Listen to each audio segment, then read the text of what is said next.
어느 날 갑자기 달이 7조각으로 부서졌습니다. 인류에게 남은 시간은 단 2년. 곧 부서진 달의 파편들이 비처럼 쏟아져 지구상의 모든 생명체를 태워버릴 것입니다. 인류는 단 0.001%의 생존자를 우주로 쏘아 올렸지만 5천년 뒤 우주에서 다시 만난 인류의 후예들은 서로를 더 이상 같은 종족이라 부르지 않습니다. 7명의 어머니로부터 갈라져 나온 7종족. 그들은 왜 서로에게 총을 겨누게 되었을까요? 인류 최후의 생존 서사시 닐 스티븐슨의 세븐 이브스. 5천년의 시간을 가로지르는 대장정을 지금 시작합니다. 챕터 1. 달이 부서지던 날. 그날 인류는 우주의 잔혹함을 처음으로 목격했습니다. 2015년 어느 평범한 날 밤, 하늘을 올려다본 사람들은 믿을 수 없는 광경을 보게 되었어요. 수백만 년 동안 지구를 지켜보던 달이 마치 거대한 계란이 깨지듯 7개의 조각으로 부서져 버린 거죠. 천체물리학자 더비 해리스는 그 순간을 평생 잊을 수 없었습니다. 워싱턴 대학의 천문대에서 밤늦게 연구에 몰두하던 그녀는 갑자기 들려온 비명소리에 밖으로 뛰쳐나갔어요. 캠퍼스 곳곳에서 사람들이 하늘을 가리키며 소리를 지르고 있었죠. 더비가 고개를 든 순간 그녀의 과학자적 이성은 순간적으로 마비되었습니다. 달은 더 이상 하나가 아니었어요. 7개의 거대한 조각들이 서로를 중심으로 천천히 회전하며 궤도를 그리고 있었죠. 각각의 조각은 여전히 달의 중력에 묶여 있었지만 이미 원래의 모습은 사라져버렸어요. 더비는 즉시 무슨 일이 일어났는지 깨달았습니다. 이건 단순한 천문학적 현상이 아니라 인류 문명의 종말을 알리는 신호였어요. 전 세계의 천문학자들이 긴급히 소집되었고 각국 정부는 비상사태를 선포했습니다. 하지만 정작 사람들이 가장 궁금해했던 건 단 하나였어요. 도대체 무엇이 달을 이렇게 만들었을까요? 어떤 힘이 수십억 년 동안 안정적이던 천체를 한순간에 산산조각 낼 수 있었을까요? 답은 생각보다 단순했습니다. 달 내부 깊숙한 곳에 숨어있던 정체불명의 물질이 갑자기 활성화되면서 달을 안쪽에서부터 폭파시킨 거였어요. 과학자들은 이 신비로운 물질을 에이전트라고 부르기 시작했습니다. 에이전트가 정확히 무엇인지, 어디서 왔는지는 아무도 알 수 없었어요. 다만 한 가지만은 확실했죠. 이것이 자연적인 현상이 아니라는 것 말이에요. 더비와 같은 전문가들은 곧 더욱 끔찍한 사실을 깨달았습니다. 달이 부서진 건 단순한 사고가 아니라 시작에 불과했어요. 7개로 나뉜 달의 조각들은 중력적으로 불안정한 상태였고 시간이 지나면서 서로 충돌하며 더 작은 조각들로 부서질 것이었거든요. 그리고 그 작은 조각들은 결국 지구로 떨어질 거였어요. 계산 결과는 충격적이었습니다. 약 2년 후부터 달의 파편들이 지구 대기권으로 떨어지기 시작할 거였어요. 처음에는 작은 운석 정도의 크기였지만 시간이 갈수록 점점 더 큰 조각들이 떨어질 예정이었죠.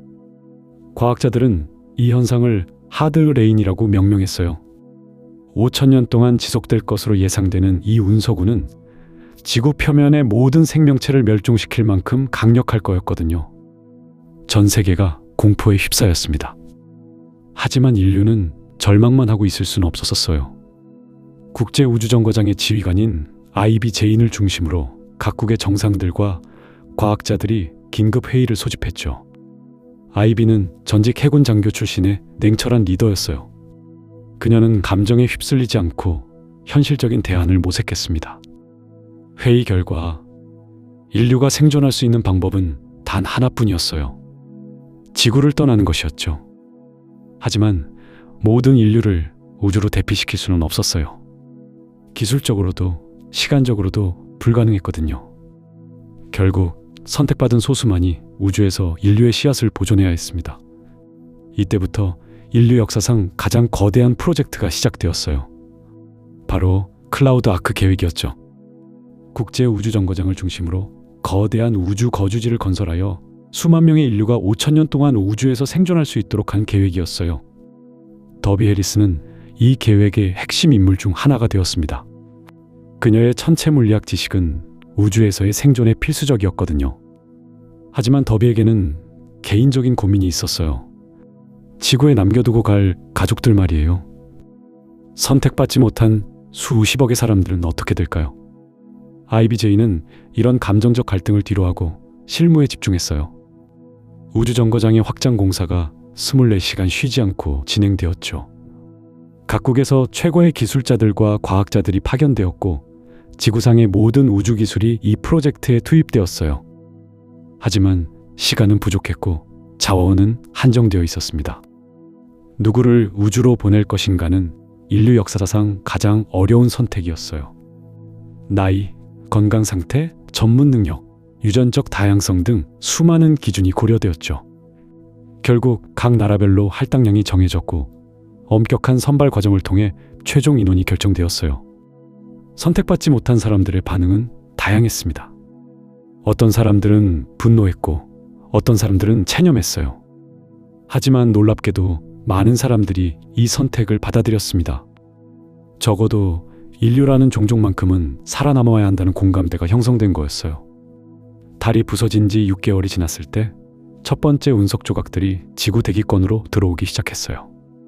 아직은 작은 크기였지만 밤하늘에서 반짝이는 유성우의 모습으로 나타났죠.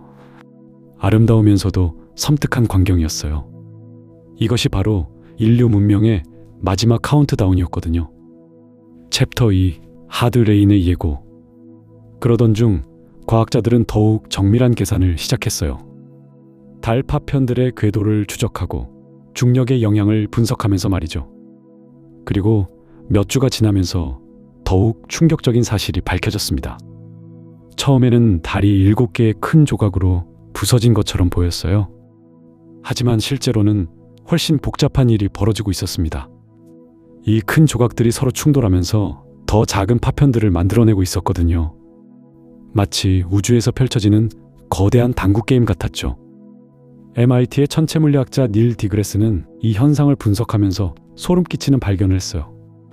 달 파편들이 충돌할 때마다 생겨나는 작은 조각들의 개수가 기하급수적으로 증가하고 있다는 거였어요. 하나가 둘이 되고 둘이 넷이 되고 넷이 여덟이 되는 식으로 말이죠. 컴퓨터 시뮬레이션을 돌려본 결과는 더욱 끔찍했어요. 현재의 증가 속도로 계산하면 약 2년 후에는 달 파편의 개수가 수십억 개에 이를 거라는 예측이 나왔거든요. 그리고 이 파편들이 지구로 떨어지는 속도도 점점 빨라질 거였어요. 과학자들은 이 현상에 특별한 이름을 붙였습니다. 하드레인이라고 말이죠. 말 그대로 딱딱한 비가 내린다는 뜻이었어요. 하지만 이 비는 물방울이 아니라 바위 덩어리였고 그 크기는 주먹만한 것부터 자동차만한 것까지 다양했죠. 하드레인이 본격적으로 시작되면 어떤 일이 벌어질까요? 과학자들의 계산은 참으로 섬뜩했어요. 지구 전체가 거대한 폭격을 당하게 되는 거였어요. 매분마다 수천 개의 운석이 대기권에 진입해서 땅에 떨어질 거라고 했죠. 이런 운석 폭격이 계속되면 지구 표면의 온도가 급격히 올라갈 거였어요. 운석들이 대기와 마찰하면서 발생하는 열, 지면에 충돌하면서 생기는 폭발, 이 모든 것들이 지구를 거대한 용광로로 만들어버릴 거라고 예측했어요. 더욱 무서운 건 이 현상이 수천 년간 지속될 거라는 점이었어요. 달의 모든 파편이 지구로 떨어지거나 우주로 흩어질 때까지 말이죠. 그 기간 동안 지구 표면에서는 어떤 생명체도 살아남을 수 없을 거였어요. 나사의 한 과학자는 이런 비유를 들었어요. 지구가 거대한 팝콘 기계 안에 들어가는 것과 같습니다. 끊임없이 튀어오르는 팝콘처럼 운석들이 계속해서 땅에 떨어질 거예요. 이 예측이 발표되자 전 세계가 다시 한번 충격에 빠졌어요. 사람들은 처음에 달이 부서진 것만으로도 충분히 절망적이라고 생각했는데 이제는 훨씬 더 끔찍한 미래가 기다리고 있다는 걸 알게 된 거였죠. 정부들은 긴급회의를 소집했어요. 우주정거장 건설 계획을 더욱 서둘러야 한다는 목소리가 높아졌죠. 원래는 10년에 걸쳐 천천히 진행하려던 계획이었는데 이제는 2년 안에 모든 걸 끝내야 했어요. 하지만 시간적 여유가 없었던 것만이 문제가 아니었어요. 하드레인이 시작되면 지구에서 우주로 물건을 운반하는 것도 거의 불가능해질 거였거든요. 로켓이 발사되는 순간 운석과 충돌할 위험이 너무 컸어요. 그래서 과학자들은 더욱 정교한 계산을 시작했어요. 하드레인이 언제부터 본격적으로 시작될지, 그 전까지 몇 번이나 더 로켓을 발사할 수 있을지 알아야 했거든요. 결과는 예상보다도 훨씬 암울했어요. 현재 속도로 진행된다면 약 2년 하고도 3개월 후부터 하드레인이 시작될 거라고 했어요. 그리고 그 전까지는 기껏해야 50회 정도의 로켓 발사만 가능할 거라고 예측했죠. 50회. 이 숫자는 절망적으로 적었어요. 계획된 우주정거장을 건설하려면 최소한 200회는 발사해야 했거든요. 게다가 선택받은 사람들을 모두 우주로 보내려면 추가로 100회는 더 발사해야 했고요. 이런 상황에서 각국 정부는 어려운 결정을 내려야 했어요. 우주정거장의 규모를 대폭 축소하거나 아니면 보낼 사람의 수를 줄여야 했죠. 어떤 선택을 하든 많은 사람들이 포기되어야 했어요. 한편으로는 지하 벙커를 건설하자는 의견도 나왔어요. 하드레인을 피해 땅속 깊은 곳에 숨어 있다가 모든 게 끝난 후에 다시 지상으로 나오자는 거였죠. 하지만 과학자들은 이 계획도 현실적이지 않다고 판단했어요. 하드레인이 지속되는 동안 지구 표면의 온도는 섭씨 1000도 이상까지 올라갈 거라고 예측했거든요. 이 정도 열기는 땅속 수백 미터까지 스며들 거였어요. 게다가 대기 중의 산소도 모두 태워버릴 거라고 했죠. 결국 우주만이 유일한 희망이었어요. 하지만 시간은 빠르게 흘러가고 있었고 준비해야 할 것들은 산더미처럼 많았어요. 우주 정거장 건설, 사람들의 선발과 훈련, 필요한 물자의 준비까지 모든 게 동시에 진행되어야 했죠. 이 시기에 전 세계 과학자들은 하나의 목표를 위해 협력했어요. 국경도, 정치적 이념도, 종교적 차이도 모두 잊고 인류의 생존이라는 공통 목표를 향해 달려갔죠. 역사상 유례없는 국제협력이 이루어진 거였어요. 밤하늘의 유성우는 점점 더 빈번해졌어요. 처음에는 하루에 몇 개씩 보이던 것이 이제는 몇 시간마다 하나씩 보일 정도로 늘어났죠. 사람들은 이 광경을 보며 복잡한 심정을 느꼈어요. 아름답기도 했지만 동시에 다가오는 재앙을 알리는 신호이기도 했거든요. 챕터 3. 우주로의 대탈출. 인류 최후의 희망을 찾아서. 이런 상황에서 국제우주정거장, 즉 ISS가 갑자기 전 세계의 주목을 받게 되었어요. 지구로부터 400km 높이에 떠 있는 이 우주정거장은 원래 과학 실험을 위한 작은 연구소였죠. 하지만 이제는 인류의 마지막 피난처가 될 수 있는 유일한 희망으로 여겨지게 되었어요. 문제는 ISS의 크기였어요. 원래 6명 정도의 우주인이 생활할 수 있도록 설계된 이 공간에 과연 얼마나 많은 사람들이 머물 수 있을까요? 전문가들은 급하게 계산기를 두드리며 확장 가능성을 검토하기 시작했어요. 도이나 박사가 이끄는 국제 우주 프로그램 팀은 밤낮 없이 회의를 거듭했어요. 그들 앞에 놓인 과제는 정말 막대했죠. 기존의 ISS를 최대한 빠른 시간 내에 확장하고 동시에 완전히 새로운 우주 서식지들을 건설해야 했거든요. 가장 먼저 고려된 방법은 기존 ISS에 새로운 모듈들을 계속 연결하는 것이었어요. 마치 레고 블록을 하나씩 이어붙이듯 말이에요. 하지만 이 방법에도 한계가 있었죠. ISS의 기본 구조가 그렇게 많은 확장을 견뎌낼 수 있도록 설계되지 않았기 때문이에요. 그래서 과학자들은 더 대담한 계획을 세우기 시작했어요. 아예 새로운 우주정거장들을 여러 개 건설하는 거였죠. 이 정거장들은 서로 연결되어 하나의 거대한 우주도시를 이루게 될 예정이었어요. 이 계획을 실현하기 위해서는 엄청난 양의 자재가 필요했어요. 강철, 알루미늄, 플라스틱, 그리고 각종 전자장비들까지 모든 것을 지구에서 우주로 운반해야 했죠. 문제는 로켓 발사 비용이었어요. 1kg의 물건을 우주로 보내는 데만 해도 수천만 원이 들었거든요. 하지만 이때 혁신적인 아이디어가 나왔어요. 달에서 자재를 조달하는 방법이었죠. 달 표면에는 우주정거장 건설에 필요한 다양한 광물들이 풍부하게 매장되어 있었어요. 특히 알루미늄과 티타늄 같은 가벼우면서도 강한 금속들이 많았죠. 달 채굴 작업은 생각보다 빠르게 진행되었어요. 무인 로봇들이 달 표면에 착륙해서 광물을 채취하고 이를 가공해서 우주 정거장 건설에 필요한 부품들로 만들어냈어요. 달의 중력이 지구의 6분의 1밖에 되지 않아서 완성된 부품들을 우주로 운반하는 것도 훨씬 쉬웠죠. 한편 지구에서는 우주로 이주할 사람들을 선발하는 작업이 한창이었어요. 이것은 정말 어려운 결정이었죠. 전 세계 70억 명의 인구 중에서 고작 수만 명만이 우주에서 생존할 수 있을 테니까요. 선발 기준은 매우 까다로웠어요. 먼저 신체적으로 우주 생활에 적응할 수 있는 건강한 사람이어야 했죠. 우주에서는 중력이 거의 없기 때문에 근육과 뼈가 약해지기 쉬워요. 또한 방사선에 노출될 위험도 있고 제한된 공간에서 오랫동안 생활해야 하는 정신적 스트레스도 견뎌야 했거든요. 하지만 신체적 건강만으로는 충분하지 않았어요. 우주에서 새로운 문명을 건설하기 위해서는 다양한 분야의 전문가들이 필요했죠.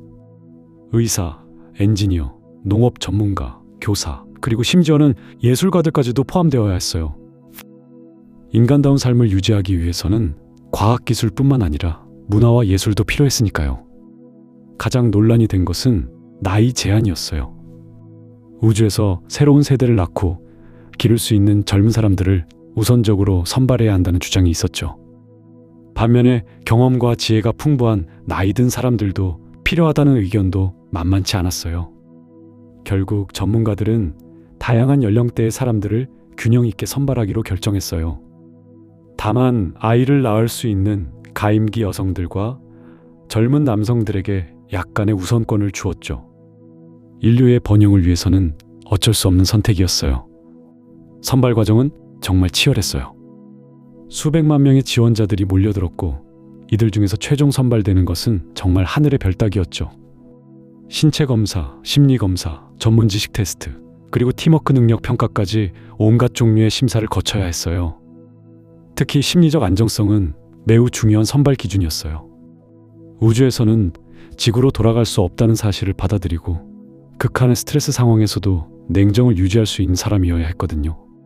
또한 다른 사람들과 좁은 공간에서 오랫동안 함께 생활하면서도 갈등을 일으키지 않을 수 있는 성격도 중요했죠. 이런 선발 과정을 거치면서 정말 놀라운 일들이 많이 일어났어요.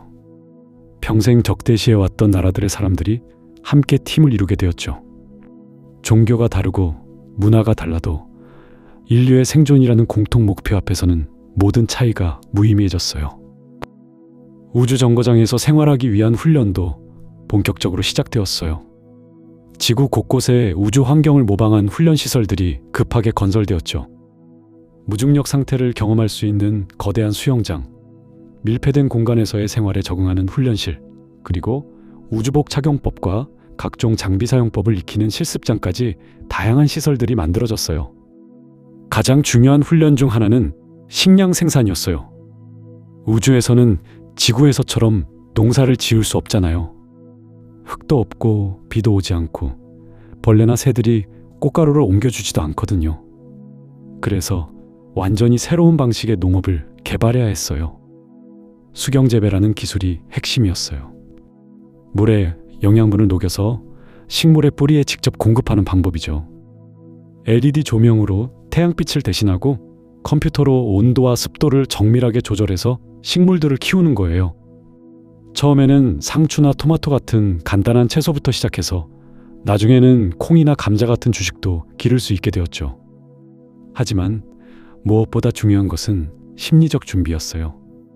지구를 떠난다는 것, 다시는 고향으로 돌아올 수 없다는 것을 받아들이는 것은 정말 어려운 일이었거든요. 많은 사람들이 훈련 중에 포기하고 돌아갔어요. 가족과 헤어지는 것을 견디지 못해서 말이에요. 그럼에도 불구하고 선발된 사람들은 놀라운 의지력을 보여주었어요. 그들은 자신들이 인류의 희망을 짊어지고 있다는 사실을 알고 있었거든요. 우주에서 살아남아서 새로운 문명을 건설하는 것, 그리고 언젠가는 지구를 다시 되찾는 것이 그들의 사명이었죠. 시간이 흐르면서 우주 정거장들도 하나둘씩 완성되어 갔어요. 기존의 ISS의 새로운 모듈들이 계속 추가되었고 완전히 새로운 정거장들도 궤도에 안착했죠. 이 정거장들은 서로 긴 터널로 연결되어서 마치 우주에 떠있는 거대한 도시처럼 보였어요. 각 정거장마다 고유한 역할이 있었어요. 어떤 정거장은 주거 공간으로, 어떤 곳은 농업과 식량 생산을 위한 공간으로, 또 다른 곳은 공장과 제조업을 위한 공간으로 사용되었죠. 병원과 학교, 그리고 연구소 역할을 하는 정거장들도 있었어요. 지구에서 바라보면 이 우주 정거장들은 밤하늘에서 가장 밝은 별처럼 보였어요. 많은 사람들이 별을 바라보며 복잡한 감정을 느꼈죠. 한편으로는 인류의 놀라운 성취에 자부심을 느끼면서도 다른 한편으로는 곧 지구를 떠나야 한다는 슬픔과 두려움을 감추지 못했어요. 챕터 4. 클라우드 아크의 건설. 하지만 정거장들이 완성되어 간다고 해서 모든 문제가 해결된 건 아니었어요. 오히려 새로운 종류의 갈등들이 수면 위로 떠오르기 시작했죠. 각 우주 정거장들이 서로 다른 정부와 기업들의 후원을 받아 건설되었기 때문에 자연스럽게 서로 다른 정치적 성향과 이념을 가지게 되었거든요. 미국이 주도한 정거장들은 자유시장 경제와 민주주의를 기반으로 운영되었어요. 반면 중국과 러시아가 건설한 정거장들은 좀 더 중앙 집권적인 시스템을 채택했죠. 유럽연합의 정거장들은 사회민주주의적 색채가 강했고, 일본과 인도의 정거장들은 또 다른 독특한 문화적 특성을 보여주었어요. 처음에는 이런 다양성이 큰 문제가 되지 않았어요. 각자 자신들의 방식대로 정거장을 운영하면서도 공통의 목표인 인류 생존을 위해 서로 협력했거든요. 기술과 자원을 공유하고 인력을 주고받으며 때로는 어려운 상황에서 서로를 도와주기도 했죠. 하지만 시간이 지나면서 상황이 복잡해졌어요. 특히 지구에서 우주로 피난 올 사람들을 선정하는 과정에서 큰 갈등이 벌어졌죠.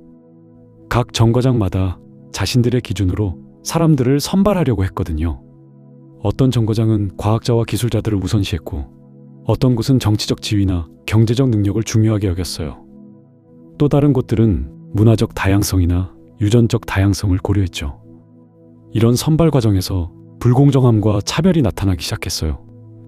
부유한 나라 출신이거나 영향력 있는 사람들은 상대적으로 쉽게 우주 정거장 행 티켓을 얻을 수 있었지만, 가난한 나라 사람들이나 사회적 약자들은 기회조차 제대로 얻지 못했거든요. 이는 지구상에서도 큰 사회적 문제가 되었어요. 더욱 심각한 문제는 우주 정거장들 사이의 경쟁이 갈수록 치열해졌다는 거예요. 제한된 자원과 공간을 놓고 서로 다투기 시작했죠. 특히 물과 공기, 그리고 식량을 생산할 수 있는 시설들을 두고 갈등이 심해졌어요. 각 정거장들은 자신들의 생존을 위해서는 다른 정거장들과의 협력보다 경쟁이 더 중요하다고 생각하기 시작했거든요.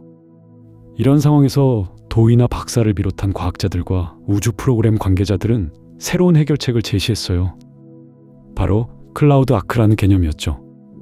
클라우드 아크는 서로 독립적으로 운영되는 수많은 작은 우주선들이 하나의 거대한 네트워크를 이루는 시스템이었어요. 기존의 거대한 우주 정거장들과는 달리 클라우드 아크는 상대적으로 작은 크기의 우주선들을 기본 단위로 했어요. 각 우주선은 10명에서 200명 정도가 생활할 수 있는 규모였죠. 이 작은 우주선들이 수천 개씩 모여서 하나의 거대한 군집을 이루는 거예요. 마치 새들이 무리를 지어 하늘을 나는 것처럼 말이죠. 클라우드 아크의 가장 큰 장점은 유연성이었어요. 하나의 거대한 구조물이 문제가 생기면 전체가 위험해지지만, 작은 단위들로 나뉘어 있으면 일부에 문제가 생겨도 전체가 살아남을 수 있거든요. 또한 각 우주선들은 필요에 따라 서로 결합하거나 분리할 수 있었어요. 이를 통해 자원을 효율적으로 배분하고 다양한 상황에 유연하게 대응할 수 있었죠. 클라우드 아크 시스템에서는 정치적 갈등도 어느 정도 해결될 수 있었어요. 각 우주선이 상대적으로 작은 공동체를 이루기 때문에 비슷한 가치관과 문화를 가진 사람들끼리 모여 살 수 있었거든요. 동시에 전체적으로는 하나의 큰 네트워크를 이루어 서로 도움을 주고받을 수 있었죠. 하지만 클라우드 아크를 실제로 건설하는 것은 쉬운 일이 아니었어요. 기존의 우주 정거장 건설보다 훨씬 복잡한 기술적 문제들이 많았거든요. 특히 수천 개의 작은 우주선들이 서로 충돌하지 않으면서도 적절한 거리를 유지하며 함께 움직이는 것은 매우 어려운 일이었어요. 이를 위해 새로운 형태의 추진 시스템이 개발되어야 했어요. 각 우주선은 정밀한 위치 제어가 가능한 소형 엔진들을 여러 개 장착해야 했죠. 또한 서로 간의 거리와 속도를 실시간으로 측정하고 조절할 수 있는 정교한 센서와 컴퓨터 시스템도 필요했어요. 통신 시스템도 완전히 새롭게 설계되어야 했어요. 수천 개의 우주선들이 서로 실시간으로 정보를 주고받으면서도 동시에 지구와의 통신도 유지해야 했거든요. 이를 위해 메쉬 네트워크라는 방식이 채택되었어요. 각 우주선이 다른 우주선들의 통신을 중개하는 역할을 함으로써 전체 네트워크가 하나의 거대한 통신망을 이루는 방식이었죠. 자원 공유와 순환 시스템도 매우 복잡한 문제였어요. 각 우주선이 독립적으로 운영되면서도 필요할 때는 다른 우주선들과 물, 공기, 식량 등을 주고받을 수 있어야 했거든요. 이를 위해 특수한 도킹 시스템과 자원 이송 장비들이 개발되었어요. 가장 어려운 부분 중 하나는 클라우드 아크 전체의 거버넌스, 즉 통치 시스템을 만드는 것이었어요. 수천 개의 작은 공동체들이 각자의 자율성을 유지하면서도 전체적으로는 하나의 목표를 향해 협력할 수 있는 시스템을 만들어야 했거든요. 이는 단순히 기술적인 문제가 아니라 정치적, 사회적 문제이기도 했어요. 결국 연방제와 비슷한 시스템이 채택되었어요. 각 우주선은 내부 운영에 대해서는 완전한 자율권을 가지지만 전체 클라우드 아크에 영향을 미치는 중요한 결정들은 대표자들이 모여서 함께 논의하고 결정하는 방식이었죠. 이 대표자 회의는 가상현실을 통해 정기적으로 개최되었어요. 클라우드 아크의 건설이 본격적으로 시작되면서 기존의 대형 우주 정거장들도 점차 이 시스템에 통합되어 갔어요. 큰 정거장들은 클라우드 아크의 중심 허브 역할을 하게 되었고, 작은 우주선들은 이들 주변을 공전하면서 필요에 따라 도킹하거나 분리하는 방식으로 운영되었죠. 시간이 지나면서 사람들은 클라우드 아크라는 새로운 삶의 방식에 적응해 나갔어요. 지구에서의 고정된 삶과는 완전히 다른 유목민 같은 생활이었죠. 사람들은 필요에 따라 다른 우주선으로 이주하기도 했고, 새로운 기술이나 직업을 배우기 위해 임시로 다른 공동체를 방문하기도 했어요. 이런 이동성과 유연성은 클라우드 아크 사회의 가장 큰 특징이 되었어요. 챕터 5: 지구의 마지막 날들. 하지만 이런 희망적인 변화들이 일어나고 있는 와중에도 달은 계속해서 변화하고 있었어요. 아게트가 일어난 지 2년이 지나면서 달의 파편들은 점점 더 작은 조각들로 부서져 갔어요. 처음에는 7개의 큰 덩어리로 나뉘었던 달이 이제는 수십 개, 수백 개의 작은 파편들로 흩어져 있었죠. 천문학자들은 이 현상을 면밀히 관찰하고 있었어요. 달 파편들 사이의 충돌이 계속 일어나면서 더 작은 조각들이 만들어지고 있었거든요. 처음엔 이런 충돌들이 드물게 일어났지만 시간이 지날수록 그 빈도가 증가했어요. 파편이 많아질수록 충돌 확률도 기하급수적으로 늘어나는 것이 당연했죠. 도부 박사는 이런 상황을 보며 깊은 우려를 표했어요. 그는 이미 몇 달 전부터 한 가지 끔찍한 가능성을 염두에 두고 있었거든요. 바로 캐슬러 신드롬이라고 불리는 현상이었어요. 이것은 우주 공간에서 파편들이 연쇄적으로 충돌하면서 더 많은 파편을 만들어내는 악순환을 의미했어요. 지구 궤도에서는 이미 오래전부터 우주 쓰레기 문제로 캐슬러 신드롬을 우려해왔어요. 하지만 달에서 일어나는 것은 그 규모가 완전히 달랐죠. 달의 질량은 지구 궤도의 모든 인공위성을 합친 것보다 수십억 배나 컸어요. 그런 거대한 천체가 파편화되고 있다는 것은 상상할 수 없을 정도의 재앙을 의미했어요. 도보 박사의 계산에 따르면 달 파편들의 충돌 빈도가 임계점에 도달하면 연쇄 반응이 일어날 거였어요. 그렇게 되면 달의 잔해들은 몇 년 안에 수백만 개의 작은 파편들로 부서져 버릴 거였죠. 그리고 그 파편들이 지구 대기로 떨어지기 시작하면 그때부터는 정말로 끝이었어요. 이 현상에는 특별한 이름이 붙여졌어요. 바로 하드레인이었죠. 달 파편들이 지구로 떨어지는 것을 비에 비유한 표현이었는데, 이 비는 물방울 대신 불덩어리로 이루어져 있을 거였어요. 그리고 이 비는 며칠이나 몇 주가 아니라 수천 년 동안 계속될 예정이었어요. 하드레인이 시작되면 지구 표면은 완전히 불바다가 될 거였어요. 낙하하는 운석들이 대기와 마찰하면서 엄청난 열을 발생시킬 테니까요. 바다는 끓어오를 것이고 대기는 수증기와 뜨거운 가스로 가득 찰 거였어요. 지구상의 모든 생명체는 살아남을 수 없을 거였어요. 도부 박사는 자신의 계산 결과를 여러 번 확인했어요.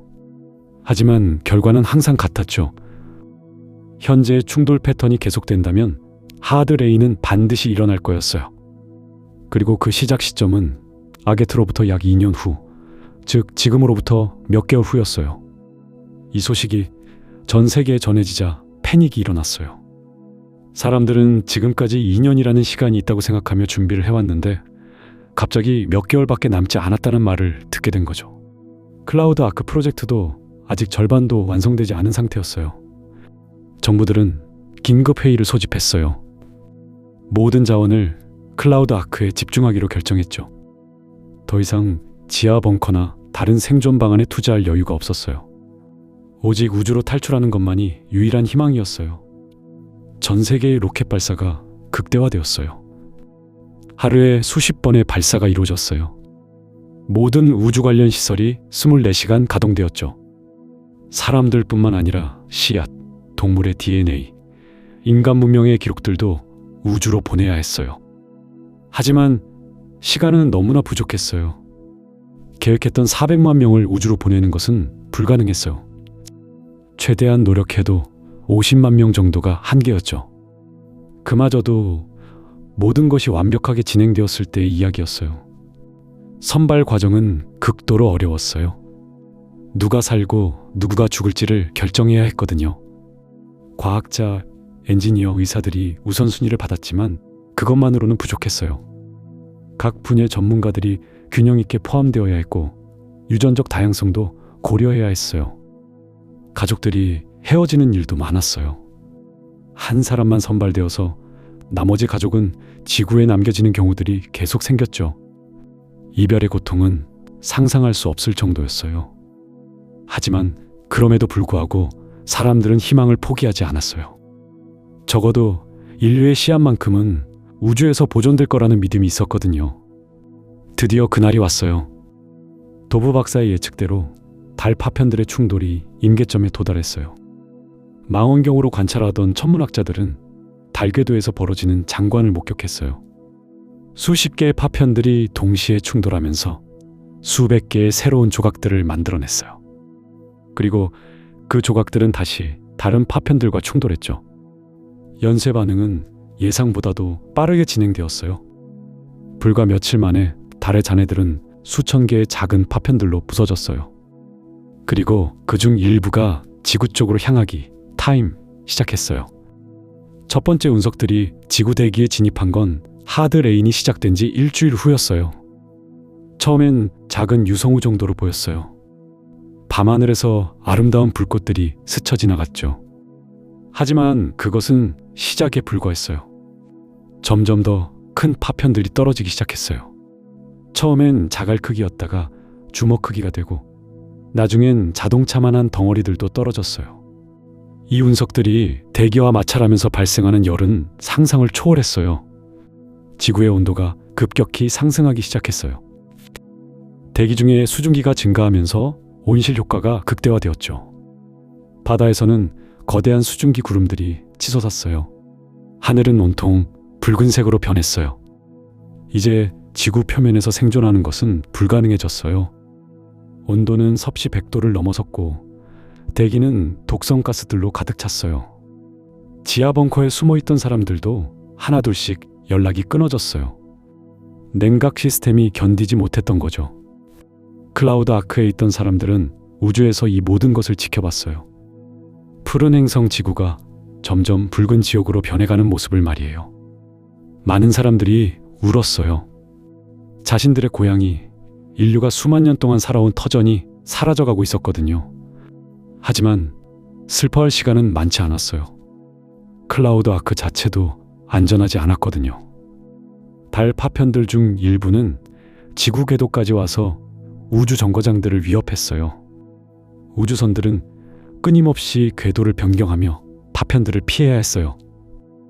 몇몇 우주선은 파편과의 충돌로 손상을 입었어요. 다행히 대부분은 경미한 피해였지만 일부는 심각한 손상을 당했죠. 승무원들은 위험을 무릅쓰고 우주 유영을 하며 수리 작업을 벌였어요. 이런 위기 상황에서 클라우드 아크 공동체의 결속력이 빛을 발했어요. 손상을 입은 우주선이 있으면 다른 우주선들이 즉시 도움을 보냈어요. 부품을 나눠주고 기술자를 파견하고 때로는 승무원들을 임시로 받아들이기도 했어요. 지구에서의 마지막 통신들이 하나씩 끊어져 갔어요. 각 대륙의 관제 센터들이 차례로 침묵했어요. 마지막까지 신호를 보내온 건 남극의 한 연구 기지였어요. 그들의 마지막 메시지는 간단했어요. 인류의 미래를 부탁한다였죠. 하드레인이 본격적으로 시작된 지 한 달 후 지구는 완전히 다른 모습이 되었어요. 구름으로 덮인 뜨거운 행성이 되어버렸죠. 표면 온도는 섭씨 200도를 넘어섰고 대기압도 몇 배로 증가했어요. 이제 지구는 금성과 비슷한 환경이 되었어요. 클라우드 아크의 사람들에게는 냉혹한 현실이 다가왔어요. 그들이 알고 있던 지구는 영원히 사라졌어요. 앞으로 수천 년 동안 지구 표면은 생명체가 살 수 없는 지옥이 될 거였어요. 하드레인이 끝나고 행성이 식어도 원래의 지구로 돌아가는 데는 엄청나게 긴 시간이 필요할 거였어요. 이제 클라우드 아크가 인류의 전부였어요. 우주에 떠 있는 몇십만 명의 사람들이 인류 문명의 마지막 희망이 된 거죠. 그들의 어깨에는 상상할 수 없을 정도로 무거운 책임이 놓여 있었어요. 단순히 생존하는 것을 넘어서 인류라는 종족을 보존하고 발전시켜야 했거든요. 그날 밤 클라우드 아크의 많은 사람들이 창문 너머로 지구를 바라봤어요. 한때 푸르고 아름다웠던 행성은 이제 붉은 구름에 쌓인 낯선 천체가 되어 있었어요. 많은 이들이 눈물을 흘렸지만 동시에 새로운 결심도 다졌어요. 지구는 잃었지만 인류의 미래만큼은 반드시 지켜내겠다고 말이에요. 챕터 6 우주에서의 생존 투쟁 분열되는 인류. 하지만 희망과 결심만으로는 살아갈 수 없었어요. 클라우드 아크가 직면한 현실은 너무나 가혹했거든요. 수십만 명의 사람들을 먹여 살리기 위해서는 엄청난 양의 자원이 필요했는데 그 자원들은 하루가 다르게 줄어들고 있었어요. 산소, 물, 음식, 연료까지 모든 것이 제한되어 있었죠. 가장 심각한 문제는 음식이었어요. 클라우드 아크에는 다양한 농업시설들이 갖춰져 있었지만 수십만 명을 먹여 살리기에는 터무니없이 부족했어요. 식물들이 자라는 데 필요한 시간을 생각하면 상황은 더욱 절망적이었죠. 계산해보니 현재 저장된 식량으로는 몇 달밖에 버틸 수 없었어요. 물 역시 큰 문제였어요. 재활용 시스템이 아무리 효율적이라 해도 완벽하지는 않았거든요. 매일 조금씩 물이 손실되고 있었고 새로운 물을 구하기 위해서는 해성이나 소행성에서 얼음을 채취해야 했어요. 하지만 그런 작업에는 엄청난 연료와 위험이 따랐죠. 더욱 암울한 것은 사람들의 마음가짐이었어요. 처음에는 모두가 하나가 되어 이 위기를 극복해보자고 다짐했지만 시간이 지나면서 균열이 생기기 시작했어요. 각자가 살던 나라와 문화가 다르다 보니 자원을 배분하는 방식부터 미래를 준비하는 계획까지 모든 면에서 의견이 갈렸거든요. 특히 심각한 갈등은 선택과 집중 문제에서 나타났어요. 제한된 자원으로 모든 사람을 다 살릴 수는 없다는 냉혹한 현실을 받아들여야 했거든요. 그렇다면 누구를 우선적으로 구해야 할까요? 과학자들? 기술자들? 아니면 아이를 낳을 수 있는 젊은 여성들? 이런 질문들 앞에서 사람들은 서로 다른 답을 내놓았어요. 이런 상황에서 클라우드 아크 내부에는 여러 파벌이 형성되기 시작했어요.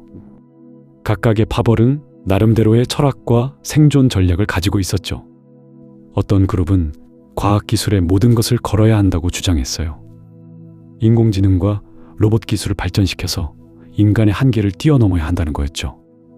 반면에 다른 그룹은 전통적인 인간성을 보존해야 한다고 강조했어요. 아무리 어려운 상황이라도 인간다운 가치와 문화를 포기해서는 안 된다는 입장이었어요. 이들은 예술과 문학, 종교와 철학을 지키는 것이야말로 진정한 인류 보존의 길이라고 믿었거든요. 또 다른 파벌은 더욱 실용적인 접근을 했어요. 지금 당장 살아남는 것이 최우선이라고 보았죠. 장기적인 계획이나 이상보다는 눈앞의 생존에 집중해야 한다는 거였어요. 이들은 때로는 비인간적으로 보일 수도 있는 결정도 내릴 준비가 되어 있었어요. 이런 철학적 차이는 실제 정책 결정에서 격렬한 충돌로 이어졌어요. 예를 들어 새로 태어난 아기들을 어떻게 키울 것인가 하는 문제에서도 의견이 완전히 갈렸거든요. 한쪽에서는 아이들을 집중적으로 교육시켜 최고의 과학자와 기술자로 만들어야 한다고 했고, 다른 쪽에서는 아이들에게 평범한 인간으로서의 행복을 누릴 권리를 주어야 한다고 주장했어요. 자원 배분을 둘러싼 갈등도 날이 갈수록 심해졌어요. 각 파벌은 자신들의 프로젝트가 가장 중요하다고 주장하며 더 많은 자원을 요구했어요. 과학 연구진들은 새로운 기술 개발을 위한 실험실과 장비가 필요하다고 했고, 농업 담당자들은 식량 생산 시설 확장이 급선무라고 강조했어요. 의료진들도 목소리를 높였어요. 우주 환경에서 생활하다 보니 각종 질병과 건강 문제가 속출하고 있었거든요. 방사선 노출, 근골격계 약화, 정신적 스트레스까지 해결해야 할 의료 문제들이 산더미처럼 쌓여 있었어요. 하지만 의료시설과 약품도 한정되어 있었죠. 이런 갈등들이 쌓이다 보니 클라우드 아크 내부의 분위기는 점점 험악해졌어요. 처음에는 정중한 토론으로 시작했던 회의들이 점점 더 격렬한 논쟁으로 변해갔어요. 사람들은 서로를 비난하기 시작했고, 심지어 폭력 사태까지 일어나기도 했어요. 가장 큰 분열은 리더십 문제에서 나타났어요. 클라우드 아크를 누가 어떻게 이끌어갈 것인가 하는 문제였죠. 초기에는 각국에서 파견된 우주 비행사들과 과학자들이 협력해서 운영했지만, 시간이 지나면서 권력 구조를 둘러싼 갈등이 심해졌어요. 어떤 사람들은 과학적 능력을 기준으로 지도자를 선택해야 한다고 주장했어요. 이런 극한 상황에서는 전문 지식과 기술적 능력이 가장 중요하다는 거였죠. 반면에 다른 사람들은 민주적 절차를 거쳐 지도자를 뽑아야 한다고 했어요. 아무리 어려운 상황이라도 민주주의 원칙은 포기할 수 없다는 입장이었어요. 또 다른 그룹은 아예 강력한 독재 체제가 필요하다고 주장하기도 했어요. 생존이 걸린 상황에서는 신속한 의사결정이 무엇보다 중요한데, 민주적 절차는 너무 느리고 비효율적이라는 거였죠. 이들은 능력 있는 한 명의 지도자가 모든 권한을 가지고 클라우드 아크를 이끌어야 한다고 믿었어요. 이런 갈등들 속에서 클라우드 아크는 서서히 여러 개의 독립적인 집단으로 분열되기 시작했어요. 각 집단은 자신들만의 생존 전략을 세우고 다른 집단과는 최소한의 교류만 하려고 했어요. 심지어 일부 집단은 아예 클라우드 아크에서 분리되어 독립적인 우주 거주지를 만들려는 계획을 세우기도 했어요. 이런 분열은 인류 전체에게 치명적인 위험이었어요. 그나마 적은 자원을 여러 집단이 나누어 가지면 각자의 생존 가능성은 더욱 줄어들 수밖에 없었거든요. 하지만 한번 시작된 불신과 갈등은 쉽게 멈추지 않았어요. 특히 심각했던 것은 기술과 지식의 독점 현상이었어요. 각 집단이 자신들만의 비밀 기술을 개발하고 다른 집단과 공유하지 않으려고 했거든요. 이런 식으로는 전체적인 기술 발전이 더뎌질 수밖에 없었고, 결국 모든 집단의 생존에 악영향을 미칠 수밖에 없었어요. 그럼에도 불구하고 사람들은 자신들의 집단이 가장 옳다고 믿었어요. 각자가 인류의 미래를 위한 최선의 선택을 하고 있다고 생각했죠. 하지만 아이러니하게도 인류를 구하려는 그들의 노력이 오히려 인류를 더욱 위험에 빠뜨리고 있었어요. 이런 상황에서 일부 현명한 사람들은 다시 단합해야 한다고 외쳤어요. 분열된 상태로는 누구도 살아남을 수 없다는 걸 알았거든요. 하지만 한번 깨진 신뢰를 회복하는 것은 쉬운 일이 아니었어요. 각 집단 사이의 골은 점점 더 깊어져만 갔죠. 챕터 7. 일곱 이브의 탄생. 인류 미래를 위한 유전적 방주. 하지만 이런 절망적인 상황에서도 희망의 불빛은 꺼지지 않았어요. 바로 그 순간 인류 역사상 가장 중요한 결정 중 하나가 내려지게 됩니다. 생존자들은 비로소 깨달았어요.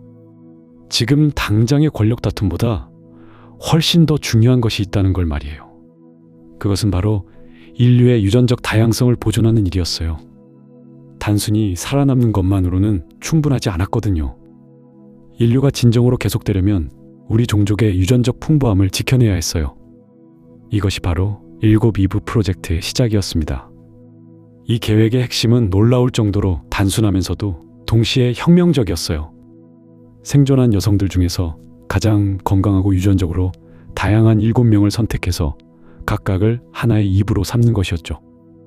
마치 성경의 이브처럼 이들이 새로운 인류의 어머니가 되는 거예요. 하지만 이건 단순한 출산 계획이 아니었어요.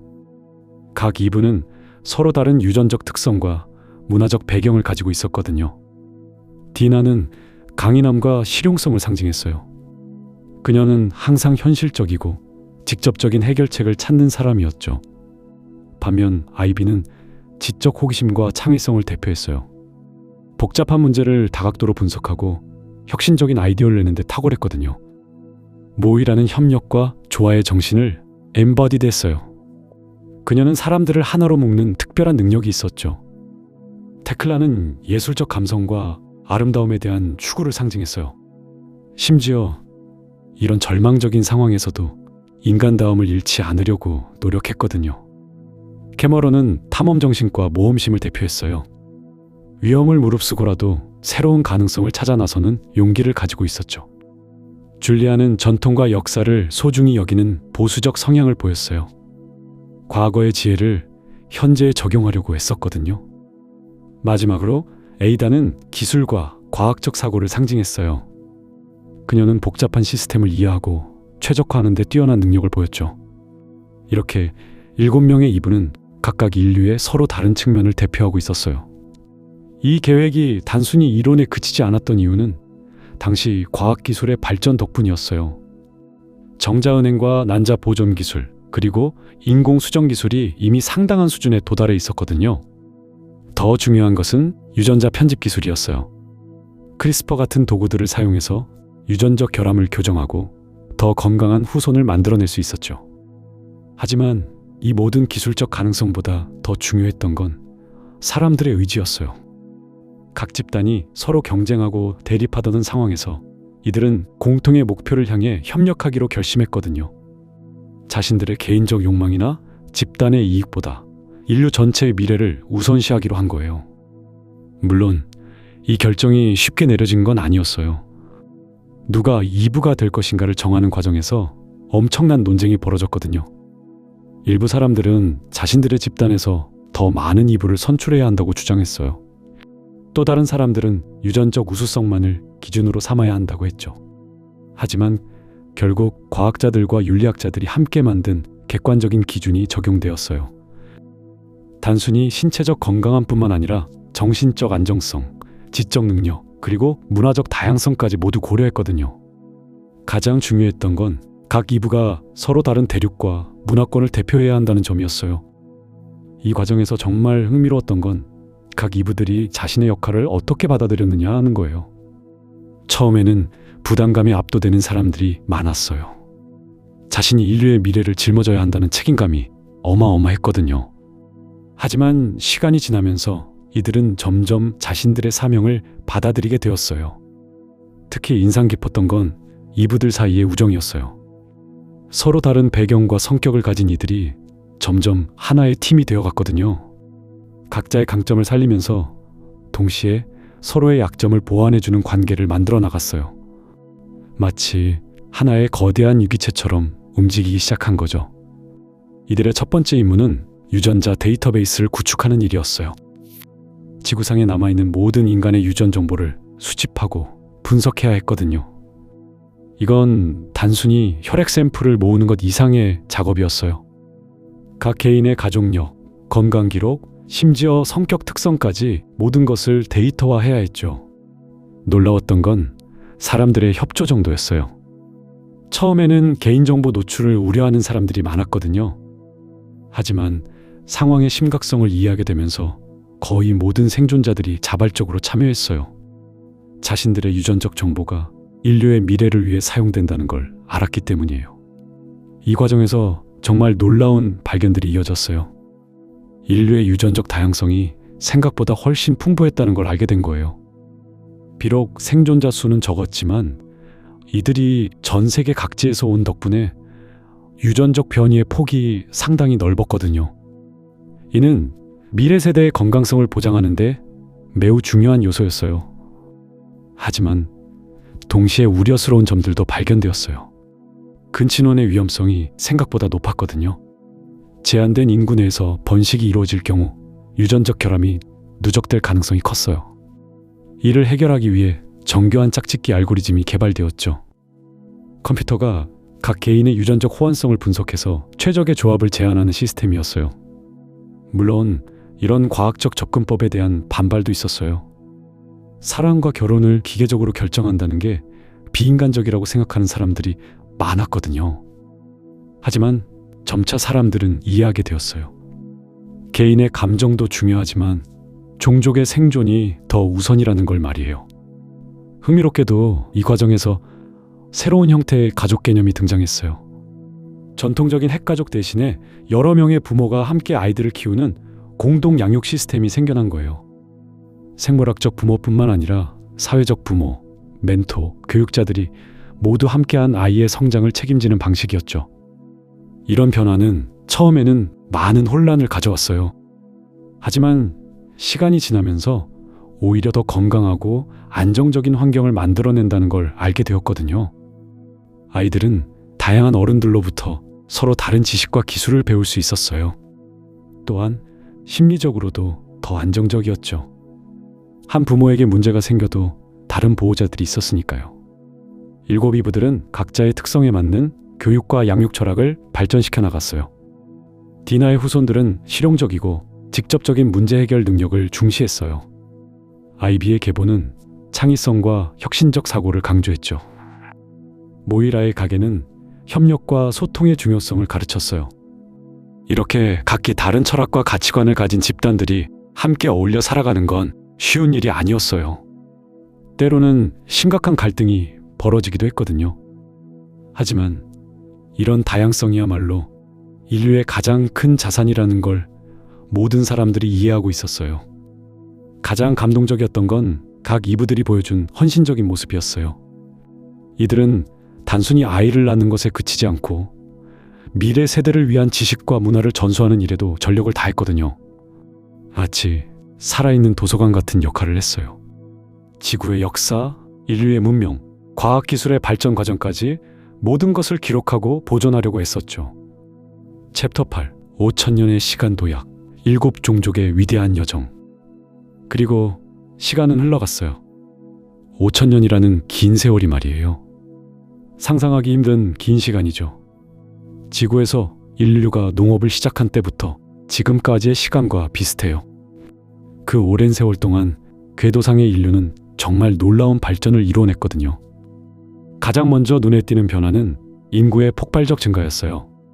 처음엔 고작 몇백 명에 불과했던 인구가 이제는 수십억 명으로 늘어났거든요.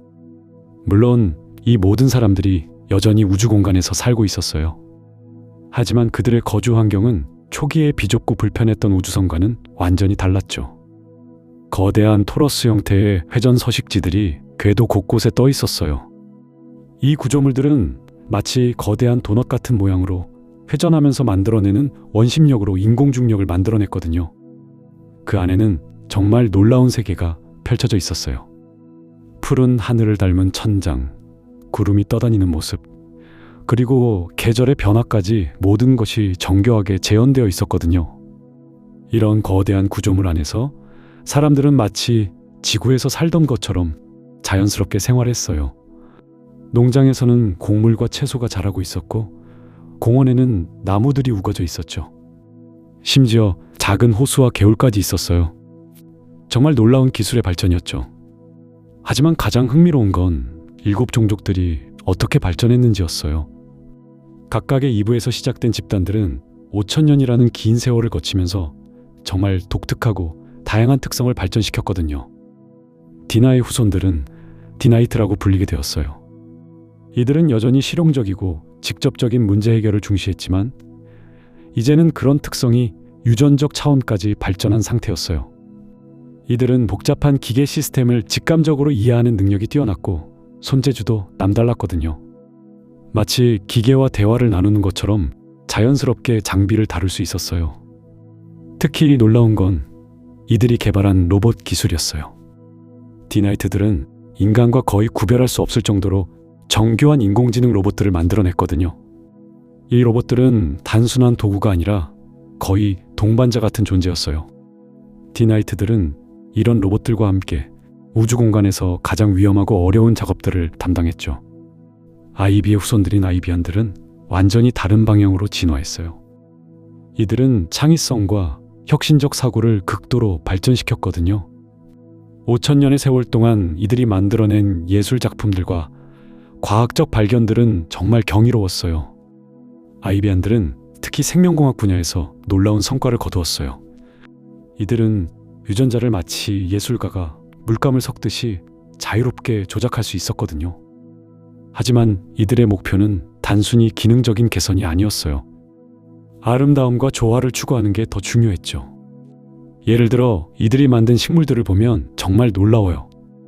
꽃잎이 무지개색으로 변하는 장미나 음악에 맞춰 춤을 추는 것처럼 움직이는 나무들까지 있었거든요.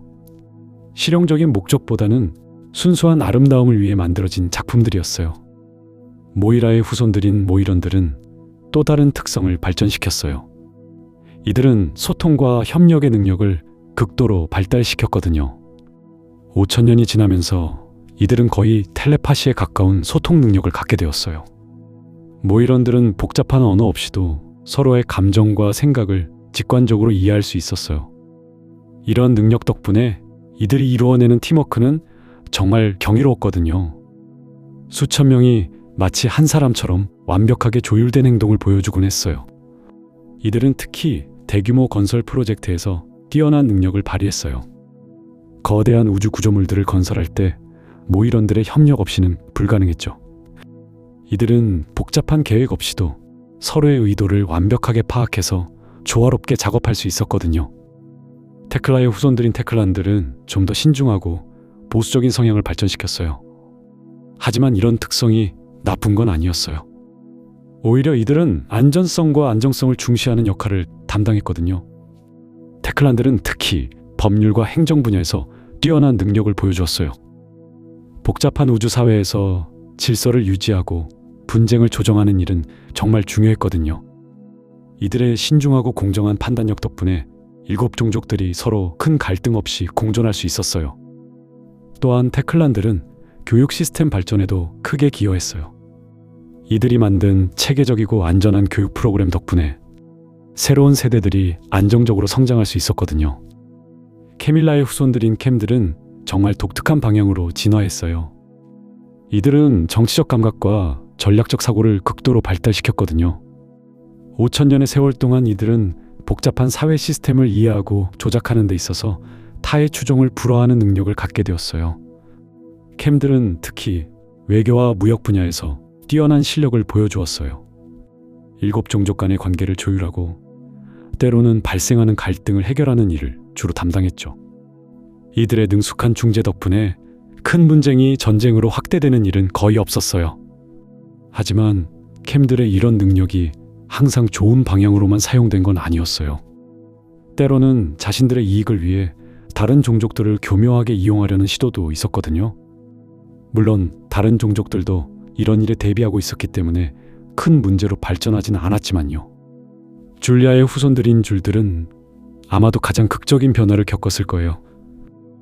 이들은 예술과 감성을 극도로 발달시켰거든요.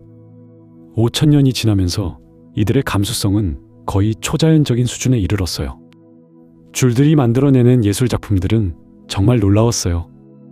단순히 아름답기만 한 게 아니라 보는 사람의 감정을 직접적으로 자극하고 변화시키는 힘이 있었거든요. 이들의 음악을 들으면 마치 영혼이 정화되는 것 같은 느낌을 받을 수 있었어요. 하지만 줄들의 극도로 발달한 감수성은 때로는 문제가 되기도 했어요.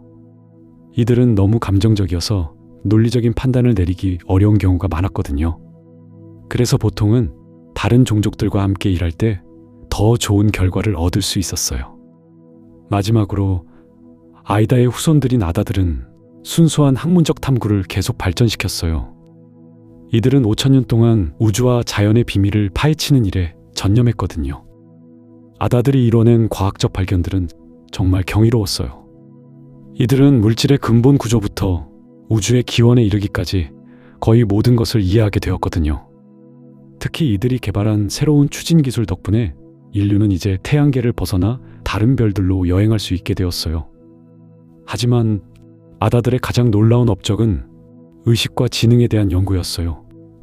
이들은 인간의 뇌가 어떻게 작동하는지를 완전히 이해하게 되었고, 심지어 의식을 디지털 형태로 저장하고 전송하는 기술까지 개발했거든요. 이렇게 각기 다른 특성을 발전시킨 7종족들이지만 놀라운 건 이들이 여전히 하나의 인류라는 정체성을 유지하고 있었다는 점이에요. 물론 외모나 능력에서는 상당한 차이가 있었지만 근본적으로는 같은 뿌리에서 나온 한 가족이라는 의식을 갖고 있었거든요.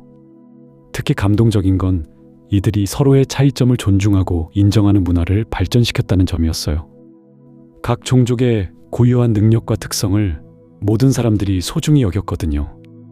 디나이트의 기술력, 아이비안의 창의성, 모이런의 협력 능력 등 모든 것이 인류 전체의 자산으로 여겨졌어요. 이런 다양성 덕분에 5,000년 후의 인류 문명은 정말 풍요로웠어요. 기술적으로도 예술적으로도 그리고 정신적으로도 지구 시절보다 훨씬 발달한 상태였거든요. 무엇보다 이들은 서로 다른 관점과 능력을 조화롭게 결합해서 더 큰 성과를 이루어내는 방법을 터득했어요. 하지만 이 모든 발전과 번영 속에서도 한 가지 변하지 않은 게 있었어요. 바로 고향에 대한 그리움이었죠. 5,000년이라는 긴 세월이 흘렀지만 인류는 여전히 지구를 잊지 못하고 있었거든요. 푸른 하늘과 바다, 자연의 냄새와 소리, 그리고 무엇보다 중력 없이 떠다니지 않고 땅에 발을 딛고 설 수 있다는 것에 대한 갈망이 여전했어요. 그래서 이들은 끊임없이 지구의 상태를 관찰하고 연구했어요. 달이 부서지면서 생긴 충격으로 지구는 여전히 회복 중이었지만 조금씩 생명이 돌아올 조짐을 보이고 있었거든요.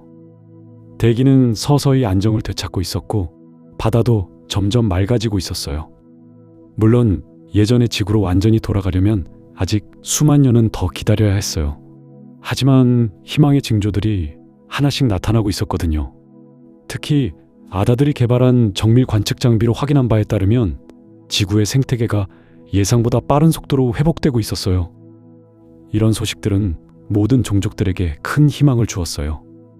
언젠가는 다시 고향 땅을 밟을 수 있을 거라는 꿈을 포기하지 않을 수 있었거든요. 그리고 그날을 위해 모든 종족들이 함께 준비하기 시작했어요. 특히 디나이트들은 지구 재정착을 위한 기술 개발에 집중했어요. 오염된 토양을 정화하는 방법부터 새로운 생태계 구축까지 모든 것을 준비했거든요. 아이비안들은 지구의 힘을 새로운 식물들을 디자인했어요. 더 강하고 아름다우면서도 환경에 적응력이 뛰어난 품종들이었죠. 모이런들은 재정착 과정에서 필요한 대규모 협력 체계를 계획했어요.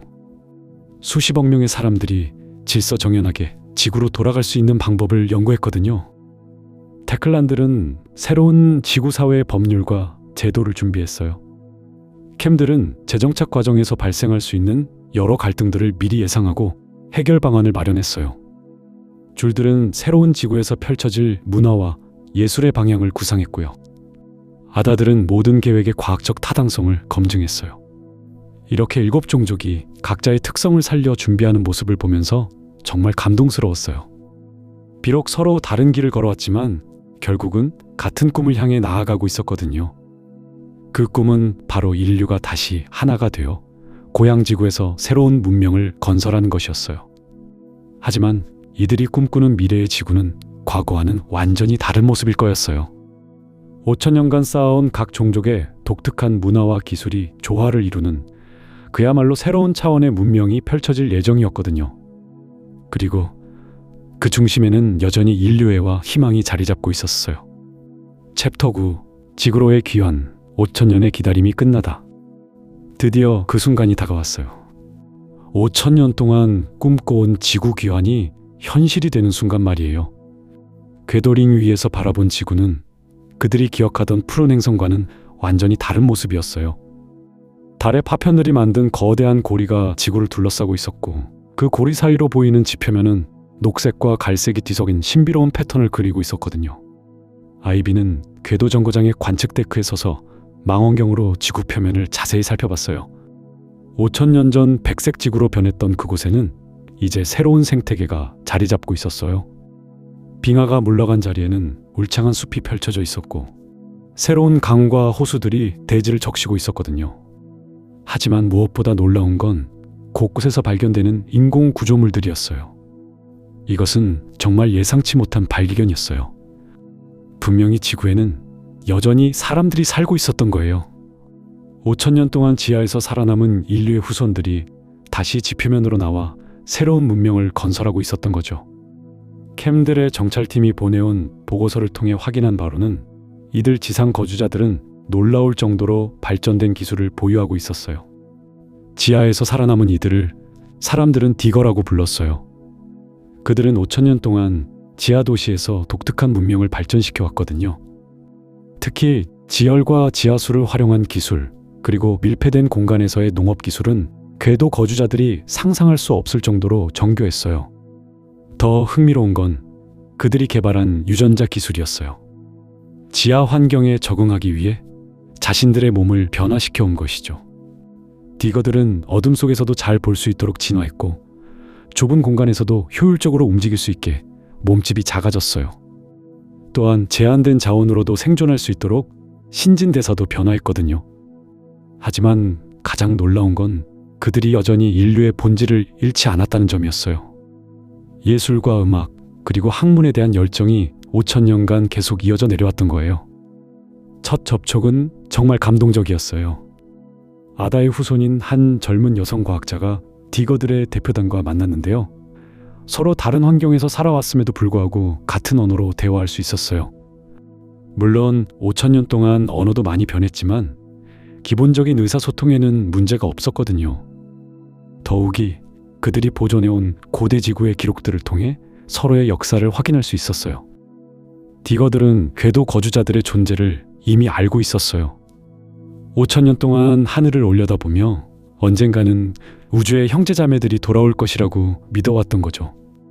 그들의 종교와 철학에는 우주 거주자들에 대한 이야기가 전설처럼 전해져 내려왔거든요.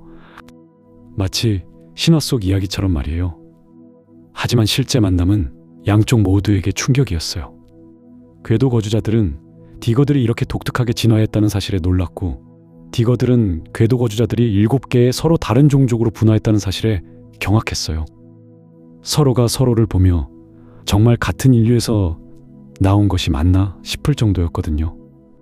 그런데 흥미롭게도 양쪽 모두 비슷한 고민을 안고 있었어요. 바로 유전적 다양성의 문제였죠. 궤도 거주자는 7종족으로 분화하면서 각 종족 내부의 유전적 다양성이 줄어들었고, 디거들은 지하의 제한된 공간에서 살면서 비슷한 문제를 겪고 있었거든요. 이는 정말 운명적인 만남이었어요. 서로가 서로에게 필요한 유전적 다양성을 제공할 수 있었던 거죠. 첫 번째 공식 회담이 열린 장소는 정말 상징적이었어요. 지하에서 지상으로 올라오는 거대한 엘리베이터 정상에 만들어진 회담장에서 양쪽 대표들이 만났거든요. 한쪽은 5천년간 우주에서 살아온 사람들이고 다른 쪽은 5천년간 땅속에서 살아온 사람들이었어요. 정말 극과 극이었죠. 회담에서 가장 먼저 논의된 건 서로의 기술을 공유하는 문제였어요. 궤도 거주자들의 우주 기술과 디거들의 지하 생존 기술은 서로 완벽하게 보완 관계에 있었거든요. 특히 디거들이 개발한 지하 농업 기술은 궤도 정거장의 식량 생산 효율을 크게 높일 수 있었고, 궤도 거주자들의 태양열 발전 기술은 디거들이 지상으로 진출하는 데 큰 도움이 될 수 있었어요. 하지만 기술 교류보다 더 중요한 건 문화적 교류였어요. 5천년 동안 서로 다른 환경에서 발전시킨 예술과 철학, 그리고 삶의 방식을 나누는 것이었거든요. 줄들의 후손들은 디거들의 지하 음악에 깊은 감명을 받았어요. 좁고 어두운 공간에서 울려 퍼지는 그들의 음악은 우주의 정막과는 완전히 다른 아름다움이 있었거든요. 반대로 디거들은 궤도 거주자들이 창조한 무중력 예술에 매혹되었어요. 3차원 공간을 자유자재로 활용한 조각과 회화, 그리고 무중력 상태에서만 가능한 춤과 연극은 그들에게는 완전히 새로운 세계였거든요. 서로의 예술을 보며 인류가 얼마나 다양한 아름다움을 창조할 수 있는지 새삼 깨닫게 되었어요. 물론 모든 것이 순조롭지만은 않았어요. 5천년 동안 서로 다른 길을 걸어온 만큼 가치관과 사고방식에도 큰 차이가 있었거든요. 궤도 거주자들은 개인의 자유와 다양성을 중시하는 반면 디거들은 집단의 결속과 안정을 더 중요하게 생각했어요. 이런 차이로 인해 초기에는 작은 갈등들이 생기기도 했어요. 예를 들어 새로운 정착지를 건설할 때 궤도 거주자들은 각 종족이 독립적인 구역을 갖기를 원했지만 디거들은 모든 사람이 함께 어울려 살 수 있는 통합된 공동체를 선호했어요. 또한 자원 분배 방식이나 의사결정 과정에서도 서로 다른 의견을 보였거든요. 하지만 이런 차이점들은 오히려 더 풍부한 사회를 만드는 밑거름이 되었어요. 서로의 장점을 배우면서 새로운 형태의 문명을 창조해 나갈 수 있었거든요. 아이비의 후손들은 디거들의 집단 의사결정 방식을 배워 더 효율적인 프로젝트 관리 시스템을 만들었고, 디거들은 궤도 거주자들의 개인주의적 사고를 받아들여 창의성과 혁신의 여지를 넓혔어요. 가장 감동적이었던 건 양쪽 모두 서로를 진정한 인류로 인정하고 받아들였다는 점이에요. 외모나 생활 방식이 달라도 결국은 같은 뿌리에서 나온 한 가족이라는 인식을 공유했거든요. 이는 정말 놀라운 일이었어요. 5천년이라는 긴 세월 동안 떨어져 살았음에도 불구하고 인류애라는 공통 분모를 잃지 않았던 거예요. 새로운 지구 정착 계획은 이제 훨씬 더 구체적이고 현실적으로 변했어요. 디거들의 도움으로 지하도시와 지상도시를 연결하는 통합된 거주 공간을 만들 수 있게 되었거든요. 지하에서는 안전하고 안정적인 생활을 할 수 있고, 지상에서는 자유롭고 다양한 활동을 할 수 있는 최적의 환경이었어요. 또한 디거들이 보존해온 지구 생태계에 대한 정보는 정말 소중한 자산이었어요. 5천년 동안 지구에서 일어난 변화를 가장 가까이에서 지켜본 그들의 기록은 새로운 생태계를 이해하고 보호하는 데 필수적이었거든요. 특히 새롭게 진화한 동식물들에 대한 정보는 궤도 거주자들에게는 완전히 새로운 지식이었어요. 흥미롭게도 달의 파편이 떨어진 후 지구의 생태계는 예상보다 훨씬 빠르게 회복되었어요. 물론 5천년 전과는 완전히 다른 모습이었지만 생명력 넘치는 새로운 세계가 펼쳐져 있었거든요. 새로운 종류의 나무들이 숲을 이루고 있었고, 변화된 환경에 적응한 동물들이 활발하게 활동하고 있었어요. 특히 놀라운 건 일부 지역에서 발견된 거대한 크레이터 호수들이었어요. 달의 큰 파편들이 떨어진 자리에 만들어진 이 호수들은 독특한 생태계를 형성하고 있었거든요. 호수 중앙의 깊은 곳에서는 지열로 인해 따뜻한 물이 솟아나고 있었고, 그 주변으로는 신비로운 수중식물들이 자라고 있었어요. 디거들은 이런 변화된 환경을 이미 충분히 연구하고 있었어요. 그들의 과학자들은 새로운 생태계의 균형을 깨뜨리지 않으면서도 인간이 함께 살 수 있는 방법을 찾고 있었거든요. 이는 궤도 거주자들에게는 정말 중요한 정보였어요. 자칫하면 새로운 환경을 파괴할 수도 있었으니까요. 양쪽의 과학자들이 협력하여 시작한 첫 번째 프로젝트는 바로 통합연구소 건설이었어요. 지상과 지하를 잇는 거대한 연구시설을 만들어 서로의 지식을 공유하고 새로운 발견을 함께 해나가기로 한 거죠. 이 연구소는 단순한 과학연구기관이 아니라 두 문명이 만나는 상징적인 공간이기도 했어요. 연구소 건설 과정에서도 재미있는 일들이 많았어요. 궤도 거주자들의 정밀한 설계 기술과 디거들의 견고한 건축 기술이 결합되면서 지금까지 없었던 독특한 구조물이 탄생했거든요. 지상에서는 태양광을 최대한 활용할 수 있도록 설계되었고, 지하에서는 지열과 지하수를 효율적으로 이용할 수 있도록 만들어졌어요.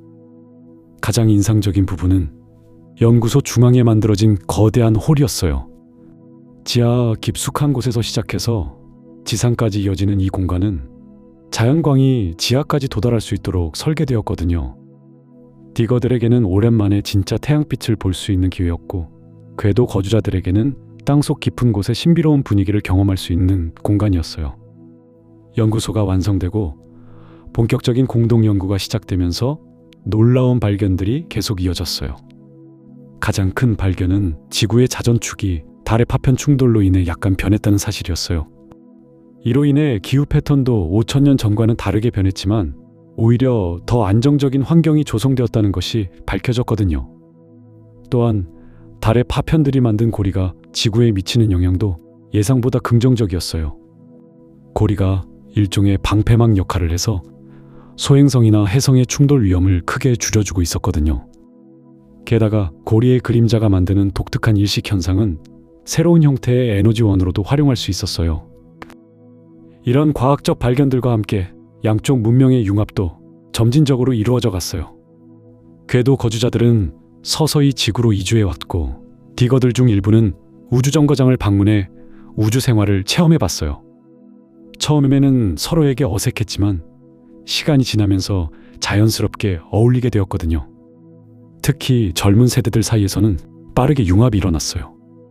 궤도에서 태어난 아이들과 지하에서 자란 아이들이 함께 놀고 배우면서 새로운 형태의 문화를 만들어 나갔어요.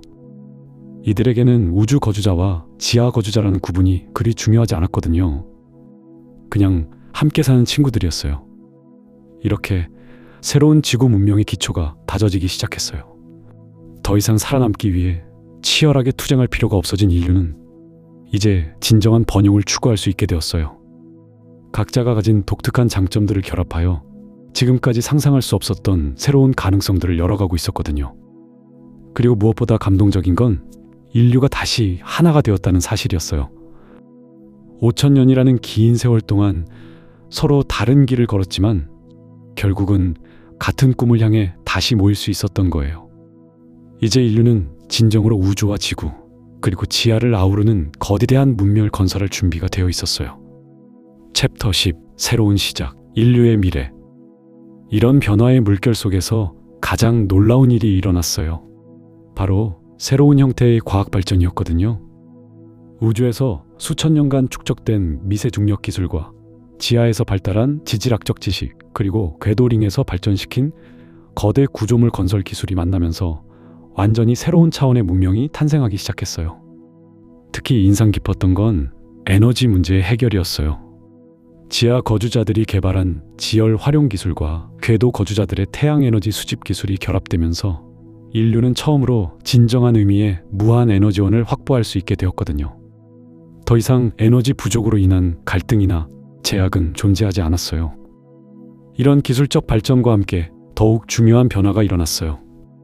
바로 인간 자체의 진화였거든요. 5,000년이라는 세월 동안 서로 다른 환경에서 살아온 인류의 각 분파들은 저마다 독특한 특성을 발달시켰어요. 우주에서 살아온 사람들은 미세 중력에 완벽하게 적응했고, 지하에서 살아온 사람들은 제한된 자원으로도 놀라운 효율성을 발휘하는 능력을 갖추었어요. 하지만 정말 놀라운 건 이런 서로 다른 특성들이 경쟁하지 않았다는 점이에요. 오히려 서로를 보완하면서 더욱 강력한 시너지를 만들어냈거든요. 우주에서의 경험을 얻은 광대한 시각과 지하에서의 경험을 얻은 세밀함이 만나면서 인류는 이전과는 비교할 수 없을 정도로 정교하면서도 웅장한 계획들을 세울 수 있게 되었어요. 그 첫 번째 결과물이 바로 새로운 도시 건설 프로젝트였어요. 이 도시는 지상, 지하, 그리고 궤도를 모두 아우르는 거대한 복합 구조물이었거든요. 마치 하나의 거대한 생명체처럼 각 부분이 유기적으로 연결되어 있었어요. 지하에서는 안정적인 기반 시설과 자원 생산이 이루어지고, 지상에서는 다양한 생활 공간과 문화 시설이 운영되었어요. 그리고 궤도에서는 첨단 연구와 우주 탐사의 거점 역할을 했거든요. 이런 통합된 도시에서 살아가는 사람들의 일상은 정말 경이로웠어요. 아침에는 지상에서 햇살을 받으며 식사를 하고, 오후에는 궤도의 연구소에서 최첨단 실험을 진행하고, 저녁에는 지하의 조용한 공간에서 휴식을 취할 수 있었거든요. 이동수단도 놀라울 정도로 발달해서 이런 다층적인 생활이 전혀 불편하지 않았어요. 하지만 이런 물리적인 변화보다 더 중요한 건 정신적, 문화적 변화였어요. 5,000년 동안 분리되어 있던 인류가 다시 만나면서 완전히 새로운 형태의 문화가 탄생했거든요. 이 문화는 우주의 광대함과 지구의 소중함, 그리고 인간의 끈질긴 생명력을 모두 포괄하는 것이었어요. 특히 예술 분야에서의 변화는 정말 눈부셨어요. 우주에서 영감을 받은 거대한 스케일의 조각 작품들이 지하의 정교한 기술로 제작되었고, 지구의 자연에서 얻은 영감이 우주 공간의 무중력을 활용한 새로운 형태의 공연 예술로 표현되었어요. 음악도 마찬가지였어요. 지하 동굴의 특수한 음향 효과와 우주 공간의 완전한 침묵이 만나면서 이전에는 상상할 수 없었던 새로운 장르가 탄생했거든요. 교육 시스템도 완전히 새롭게 바뀌었어요. 아이들은 어린 시절부터 지상, 지하, 궤도를 모두 경험하면서 자랐어요. 우주의 물리학을 직접 체험하고 지구의 생태계를 손으로 만지며 배우고 지하에서 자원의 소중함을 깨달았거든요. 이런 전인적인 교육을 받은 새로운 세대들은 이전 인류가 상상할 수 없었던 종합적인 사고 능력을 갖추게 되었어요. 그리고 이런 변화의 중심에는 언제나 과학이 있었어요. 달의 폭발이라는 대재앙을 겪으면서 인류가 얻은 가장 큰 교훈은 과학적 이해의 중요성이었거든요. 더 이상 과학을 일부 전문가들만의 영역으로 남겨두지 않았어요. 모든 사람이 기본적인 과학적 소양을 갖추고 자연 현상을 이해하고 예측할 수 있는 능력을 기르게 되었어요. 이런 변화는 인류의 우주 탐사에도 새로운 전기를 마련했어요.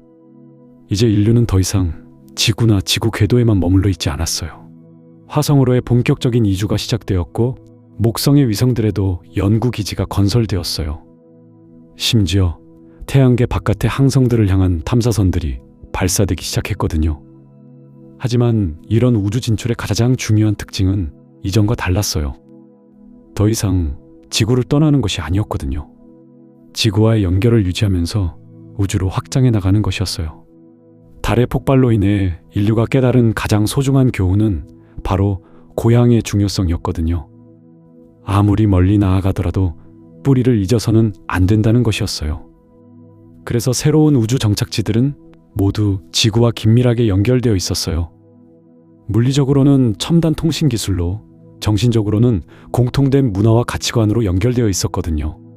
화성의 거주자들도, 목성 근처의 연구원들도 모두 자신을 지구인이라고 생각했어요. 단지 지구라는 고향을 더 넓은 우주로 확장시켜 나가는 개척자들이라고 여겼거든요. 이런 과정에서 정말 감동적인 일들이 많이 일어났어요. 예를 들어 화성에서 자란 아이가 처음 지구를 방문했을 때의 이야기가 있었어요. 그 아이는 푸른 하늘과 흐르는 물, 그리고 바람에 흔들리는 나무들을 보고 눈물을 흘렸대요. 자신이 책에서만 보던 것들을 직접 경험하면서 느낀 감동이 얼마나 컸을지 상상할 수 있겠죠. 반대로 지구에서 자란 아이가 처음 우주정거장을 방문했을 때의 경험도 마찬가지였어요. 무중력 상태에서 자유롭게 떠다니면서 창밖으로 보이는 지구의 모습을 바라볼 때의 그 경외감은 말로 표현할 수 없었거든요. 이런 경험들을 통해 새로운 세대들은 우주와 지구를 하나의 통합된 고향으로 받아들이게 되었어요. 시간이 흘러가면서 인류의 기술 발전은 더욱 가속화되었어요. 특히 인공지능 분야에서의 발전이 눈부셨어요. 하지만 이번에는 이전의 실수를 반복하지 않았어요.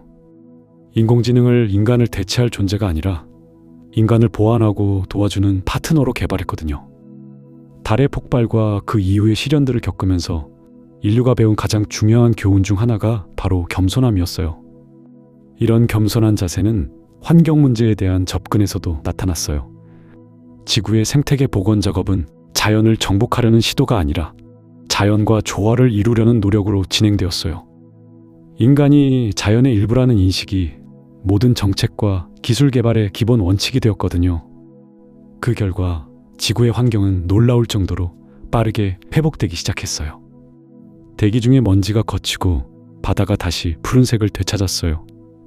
멸종위기에 처했던 동식물들도 유전자 복원 기술의 도움으로 하나씩 되돌아왔어요. 물론 달이 있었던 시절의 지구와는 다른 모습이었지만 그 나름대로의 독특한 아름다움을 가지고 있었어요. 특히 밤하늘의 모습은 완전히 달라졌어요. 달 대신 수많은 인공 구조물들이 하늘을 장식했거든요. 궤도 링들과 우주 정거장들, 그리고 거대한 태양 전지판들이 만들어내는 빛의 무늬들이 새로운 형태의 밤하늘을 연출했어요. 처음에는 어색했지만 시간이 지나면서 사람들은 이 새로운 밤하늘을 사랑하게 되었어요. 그것은 인류의 의지와 창조력을 보여주는 상징이었거든요. 이런 변화들 속에서 가장 중요한 것은 인간관계의 회복이었어요. 5,000년 동안 분리되어 있던 인류가 다시 만나면서 가족의 의미를 새롭게 발견했어요. 이제는 지구상의 모든 인간이 하나의 거대한 가족이라는 인식이 보편화되었거든요. 국경이나 종족, 출신 지역에 따른 갈등은 더 이상 의미가 없었어요. 모두가 달의 폭발이라는 공통된 시련을 극복한 동반자들이었거든요. 이런 인식의 변화는 정치 시스템에도 큰 영향을 미쳤어요. 전통적인 국가 개념이 사라지고 대신 전 인류를 아우르는 새로운 형태의 거버넌스가 등장했어요. 이 시스템은 민주주의의 장점과 과학적 전문성을 결합한 독특한 형태였어요. 중요한 결정들은 과학적 데이터에 기반해서 이루어지지만 그 과정에서 모든 사람의 의견이 충분히 반영되도록 설계되었거든요. 그리고 이 모든 변화의 바탕에는 교육이 있었어요. 새로운 교육 시스템은 단순히 지식을 전달하는 것이 아니라 지혜를 키우는 것에 중점을 두었어요. 아이들은 어릴 때부터 비판적 사고와 창의적 문제 해결 능력을 기르도록 교육받았어요. 그리고 무엇보다 중요한 것은 공감 능력과 협력 정신을 키우는 교육이었거든요. 이런 교육을 받고 자란 새로운 세대들은 이전 세대와는 완전히 다른 사고방식을 가지게 되었어요. 이들에게는 경쟁보다는 협력이, 독점보다는 공유가 더 자연스러운 행동 양식이었어요. 그 결과 사회 전반에 걸쳐 갈등이 현저히 줄어들고 대신 창조적인 에너지가 넘치게 되었어요. 문화 분야에서도 놀라운 발전이 이어졌어요. 서로 다른 환경에서 발전한 다양한 문화들이 만나면서 완전히 새로운 형태의 예술과 문학이 탄생했어요. 우주의 침묵과 지구의 소음, 지하의 정적이 모두 하나의 거대한 교향곡을 이루면서 인류 문명의 새로운 장을 열어갔어요. 특히 문학 분야에서는 인류의 경험을 새롭게 해석하는 작품들이 많이 나왔어요. 달의 폭발과 그 이후의 시련, 그리고 재통합까지의 장대한 서사를 다룬 작품들이 인기를 끌었거든요. 하지만 이런 작품들의 공통점은 절망보다는 희망을, 갈등보다는 화해를 강조한다는 것이었어요. 인류가 겪은 시련을 통해 얻은 교훈과 지혜를 후세에 전달하려는 의지가 담겨 있었거든요. 음악도 마찬가지였어요. 각기 다른 환경에서 발전한 독특한 음악 장르들이 융합되면서 이전에는 상상할 수 없었던 새로운 소리들이 만들어졌어요. 우주의 정적을 표현한 미니멀한 선율과 지하 동굴의 메아리를 활용한 웅장한 하모니가 만나면서 인간의 감정을 새로운 차원에서 표현하게 되었어요. 시각 예술에서도 혁명적인 변화가 일어났어요. 무중력 환경에서만 가능한 3차원 조각 작품들이 등장했고 지하 동굴의 자연스러운 곡선을 활용한 건축 양식이 지상으로 확장되었어요. 그리고 궤도에서 바라본 지구의 모습을 담은 회화 작품들이 사람들에게 새로운 시각적 경험을 선사했거든요. 이런 문화적 융성과 함께 철학적 사고도 깊어졌어요. 달의 폭발이라는 거대한 사건을 겪으면서 인류는 존재의 의미에 대해 근본적으로 다시 생각하게 되었어요. 생명의 소중함, 문명의 취약성, 그리고 동시에 인간 의지의 강인함에 대한 새로운 인식이 생겨났거든요. 특히 시간에 대한 인식이 크게 바뀌었어요. 5,000년이라는 긴 세월을 거쳐 다시 만난 인류는 인간의 수명이 얼마나 짧고 소중한지를 새롭게 깨달았어요. 동시에 문명의 연속성이 얼마나 중요한지도 인식하게 되었거든요. 그 결과 현재의 행동이 미래에 미칠 영향을 더욱 신중하게 고려하게 되었어요. 이런 철학적 변화는 과학 연구의 방향에도 영향을 미쳤어요. 단순히 기술적 진보만을 추구하는 것이 아니라 인간과 자연 그리고 우주와의 조화를 고려한 연구가 주류가 되었어요. 더 빠르고 더 강한 기술이 아니라 더 지혜롭고 더 지속 가능한 기술을 개발하는 것이 목표가 되었거든요. 의학 분야에서도 놀라운 발전이 있었어요. 서로 다른 환경에서 적응해온 인류의 각 분파가 가진 유전적 특성들을 연구하면서 질병에 대한 새로운 치료법들이 개발되었어요. 특히 우주 환경에서 발달한 면역 체계와 지하 환경에서 강화된 대사 능력을 결합한 치료법들이 기존의 한계를 뛰어넘는 성과를 보여주었거든요. 하지만 무엇보다 중요한 것은 정신건강 분야의 발전이었어요. 5,000년 동안의 분리와 재통합 과정에서 인류가 겪은 정신적 상처들을 치유하는 것이 무엇보다 중요했거든요. 새로운 형태의 심리치료법들이 개발되었고 무엇보다 공동체의 치유력이 재발견되었어요. 교육 시스템에서도 정신건강은 핵심 요소가 되었어요. 아이들은 어릴 때부터 자신의 감정을 이해하고 표현하는 법을 배웠어요.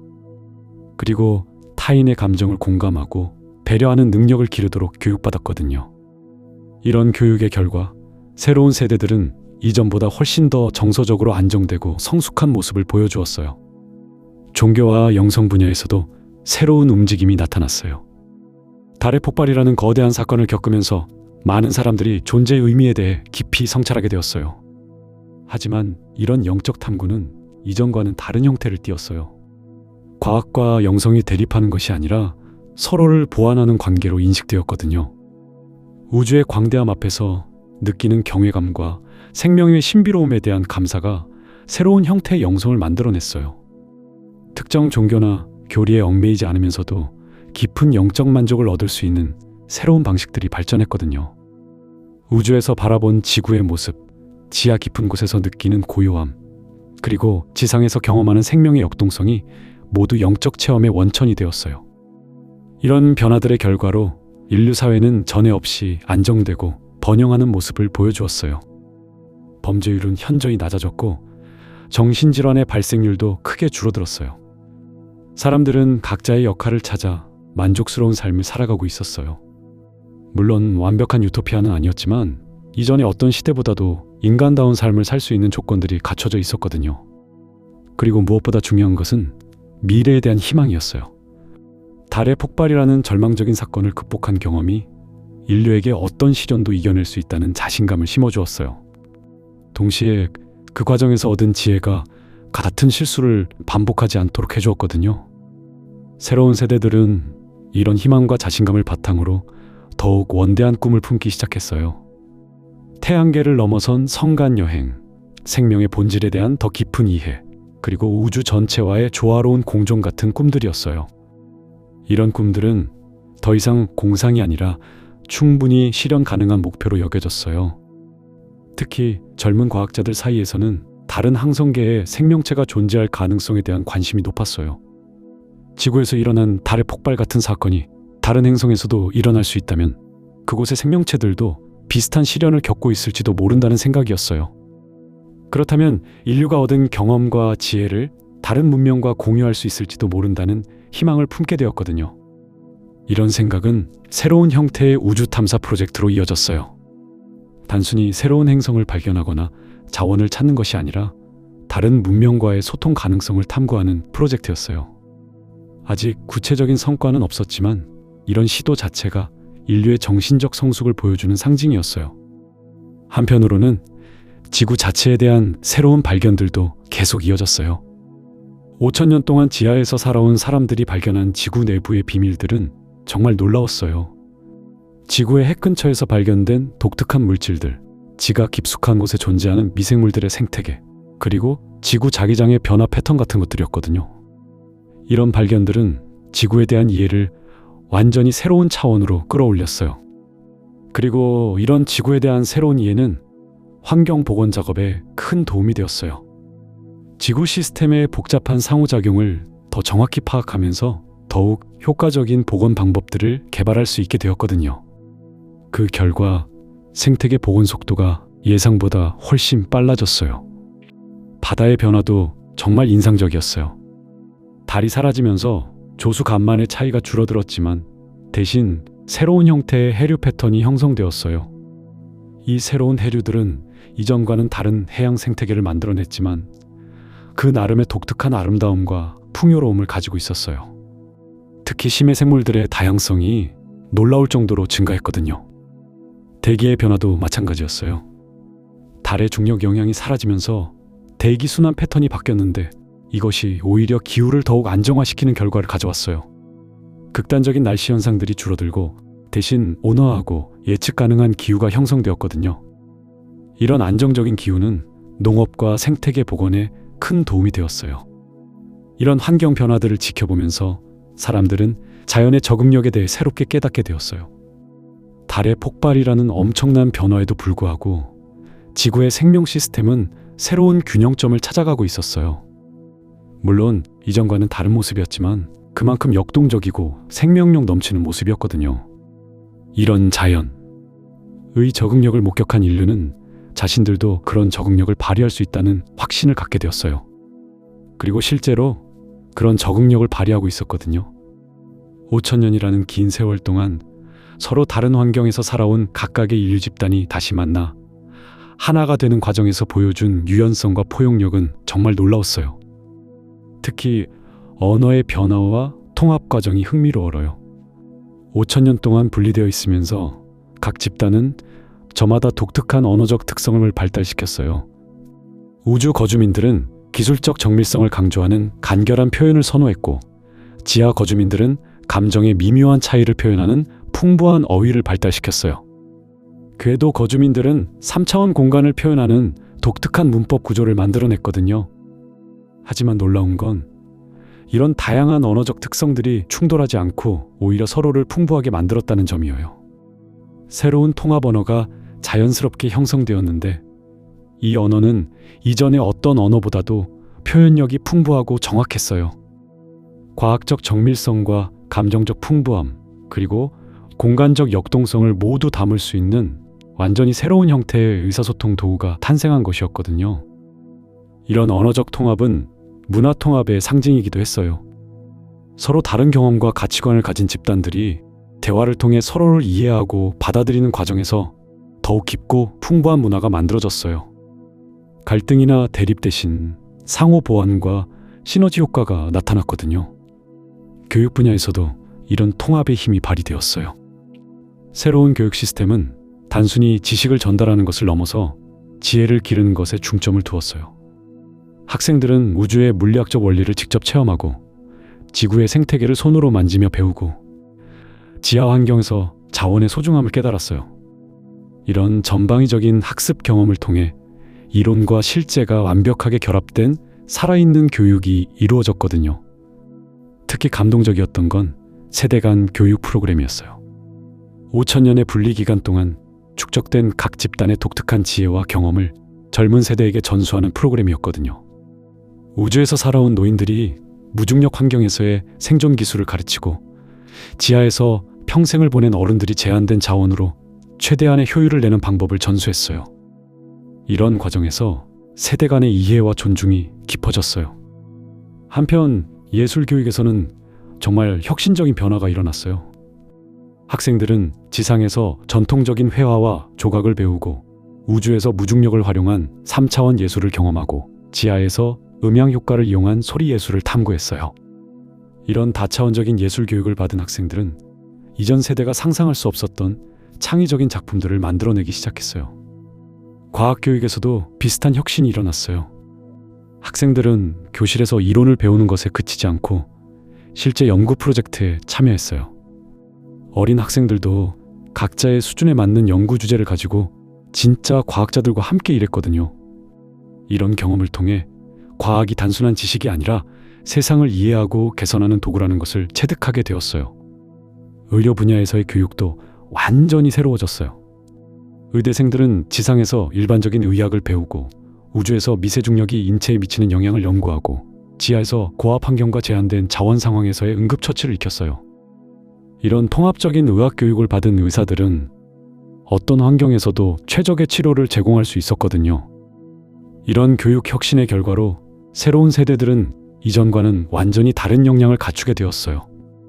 단편적인 지식이 아니라 통합적인 이해력을, 경쟁적인 사고가 아니라 협력적인 문제 해결 능력을, 폐쇄적인 전문성이 아니라 열린 소통 능력을 갖춘 인재들이 배출되었어요.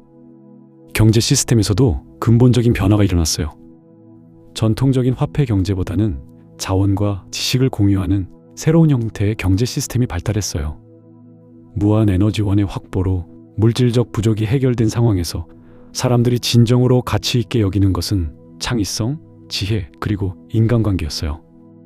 이런 새로운 가치체계 하에서 사람들의 직업관도 완전히 달라졌어요.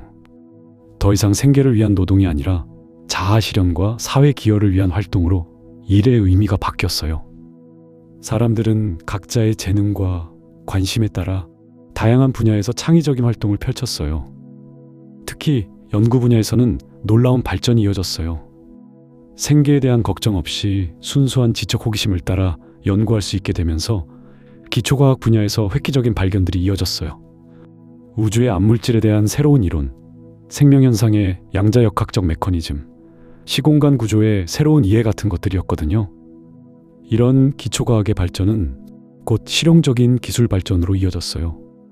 새로운 추진 시스템 덕분에 태양계 내 여행 시간이 대폭 단축되었고, 향상된 생명공학 기술로 인간의 건강 수명이 크게 늘어났어요. 그리고 무엇보다 중요한 것은 환경 보건 기술의 발달로 지구가 더욱 아름다운 모습을 되찾아가고 있었다는 점이었어요. 농업 분야에서도 혁명적인 변화가 일어났어요. 지하에서 발달한 수경 재배 기술과 우주에서 개발된 인공 중력 농업, 그리고 지상의 전통 농법이 결합되면서 이전보다 훨씬 효율적이고 지속 가능한 농업 시스템이 구축되었어요. 더 적은 공간에서 더 많은 식량을 생산할 수 있게 되었을 뿐만 아니라 영양가도 훨씬 높아졌거든요. 이런 농업 기술의 발전은 식량 안보 문제를 완전히 해결했어요. 더 이상 기아나 영양 실조는 존재하지 않았어요. 모든 사람이 충분하고 건강한 음식을 먹을 수 있게 되었거든요. 그리고 이런 풍요로움이 사회 전체의 안정성을 크게 높였어요. 건축 분야에서도 놀라운 혁신이 일어났어요.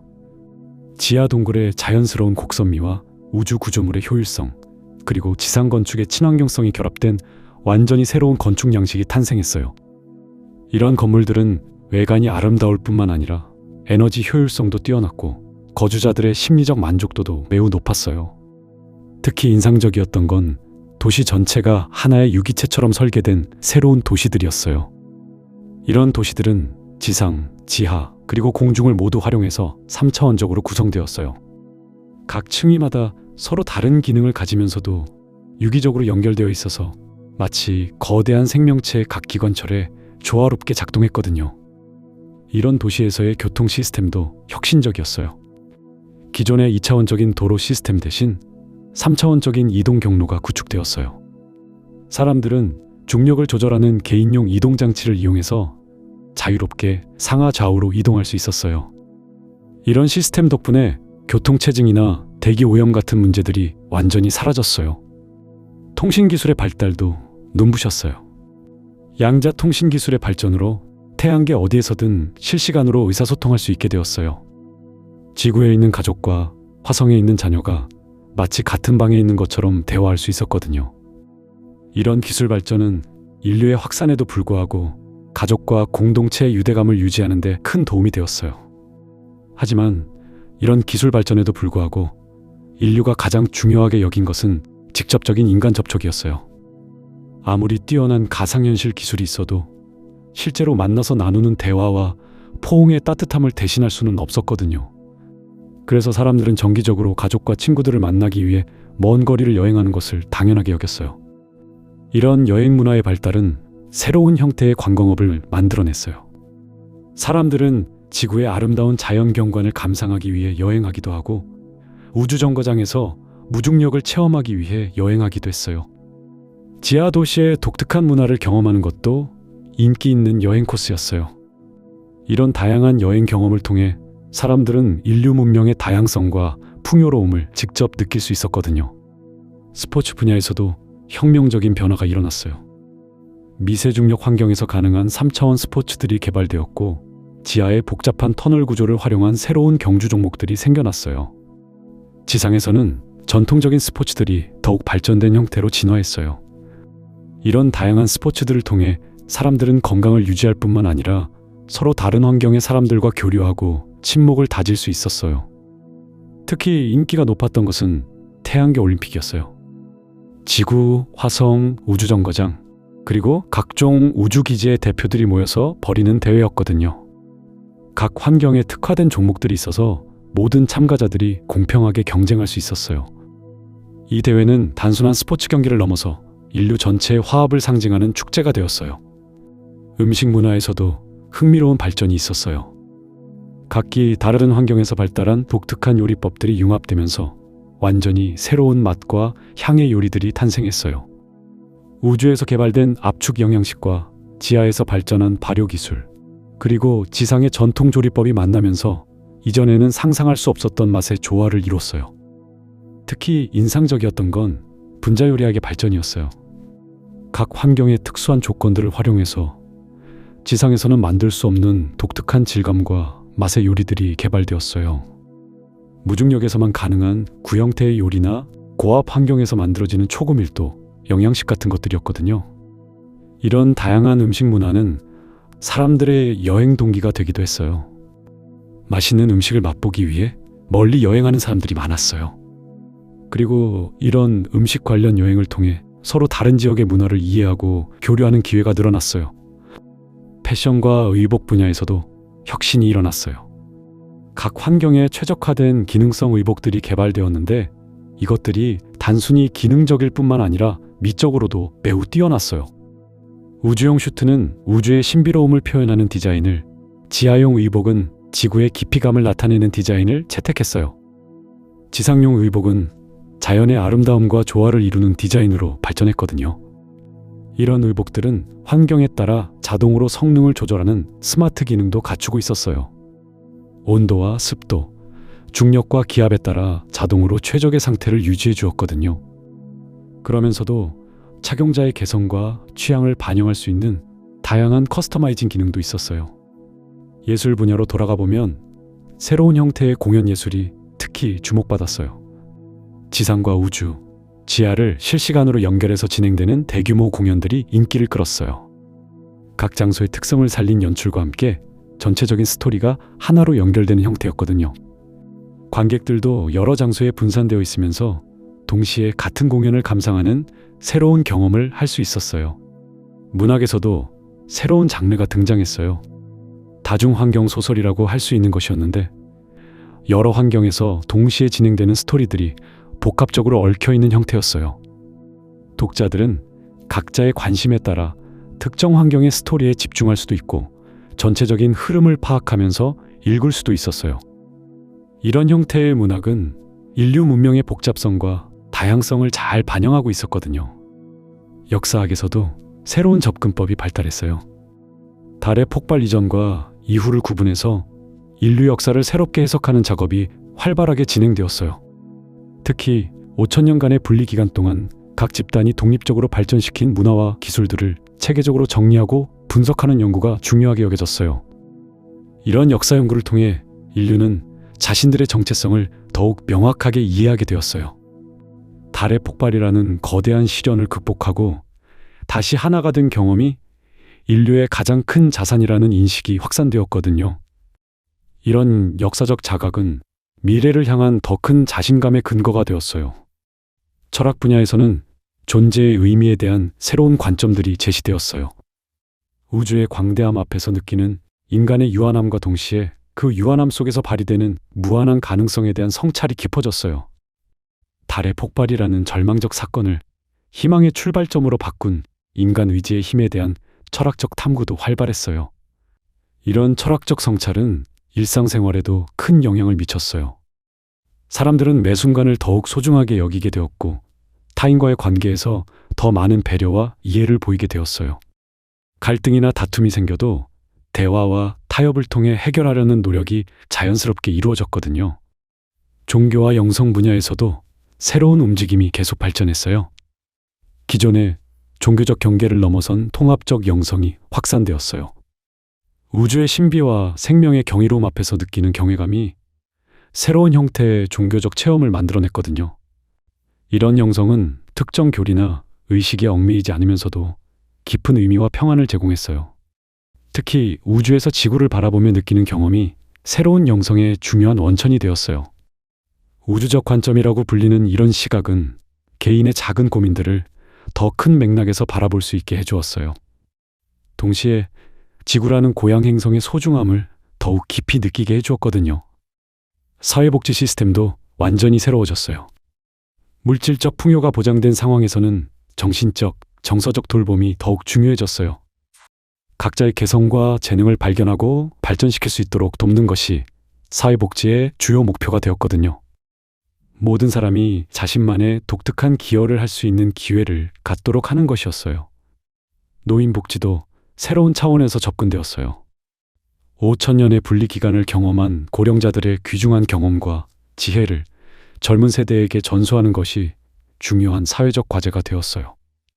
단순히 돌봄을 받는 존재가 아니라 지혜의 전수자로서 존경받는 존재가 되었거든요. 아동복지에서도 혁신적인 접근이 이루어졌어요. 아이들은 태어날 때부터 다양한 환경을 경험할 수 있는 기회를 제공받았어요. 이런 다양한 경험을 통해 각자의 잠재력과 적성을 발견할 수 있었고, 그에 맞는 맞춤형 교육과 지원을 받을 수 있었어요. 법률 시스템도 크게 변화했어요. 전통적인 처벌 중심의 사법 시스템 대신 회복적 정의에 기반한 새로운 시스템이 도입되었어요. 범죄나 갈등이 발생하면 처벌보다는 이해와 치유에 중점을 두고 해결책을 찾았어요. 이런 접근법은 사회 전체의 화합과 안정에 크게 기여했거든요. 정치 시스템에서도 지속적인 발전이 있었어요. 전 인류를 아우르는 거버넌스 시스템이 점점 더 정교해지고 효율적으로 운영되었어요. 각 지역과 환경의 특성을 존중하면서도 인류 전체의 공동 이익을 추구하는 균형점을 찾아가고 있었어요. 특히 의사결정 과정에서 시민 참여가 크게 확대되었어요. 첨단 기술을 활용해서 모든 사람이 정책 결정 과정에 쉽게 참여할 수 있는 시스템이 구축되었어요. 동시에 과학적 데이터와 전문적 지식에 기반한 의사결정이 이루어지도록 하는 장치들도 마련되었거든요. 이런 정치적 발전의 결과로 사회 갈등이 현저히 줄어들었어요. 서로 다른 의견이나 이해관계가 있어도 대화와 협상을 통해 윈윈 해결책을 찾는 것이 일반화되었어요. 제로섬 게임이 아니라 모두가 함께 성장하는 포지티브섬 게임의 사고방식이 뿌리내렸거든요. 이런 모든 변화들의 결과로 인류는 이전 어느 때보다도 행복하고 만족스러운 삶을 살 수 있게 되었어요. 물질적 풍요로움은 기본이고 정신적 충실함과 사회적 조화까지 이룬 거의 이상적인 사회가 실현된 것이었어요. 물론 완벽한 유토피아는 아니었지만 인간이 추구할 수 있는 가장 바람직한 사회의 모습에 가까워졌다고 할 수 있었어요. 그리고 이런 성취의 바탕에는 항상 달의 폭발이라는 대재앙을 극복한 경험이 있었어요. 그 절망적인 상황에서 포기하지 않고 희망을 품고 노력한 결과가 지금의 번영으로 이어졌다는 자각이 모든 사람의 마음 깊이 자리 잡고 있었거든요. 이런 역사적 경험은 앞으로 어떤 시련이 와도 극복할 수 있다는 자신감의 근거가 되었어요. 그리고 인류는 이제 더 큰 꿈을 품기 시작했어요. 태양계를 넘어 다른 항성계로의 진출, 우주의 더 깊은 비밀들에 대한 탐구, 그리고 혹시 존재할지 모르는 다른 문명과의 만남 같은 웅대한 계획들이 구체화되고 있었어요. 달의 폭발로 시작된 인류의 새로운 여정은 이제 우주 전체를 무대로 하는 더 큰 모험을 향해 나아가고 있었거든요.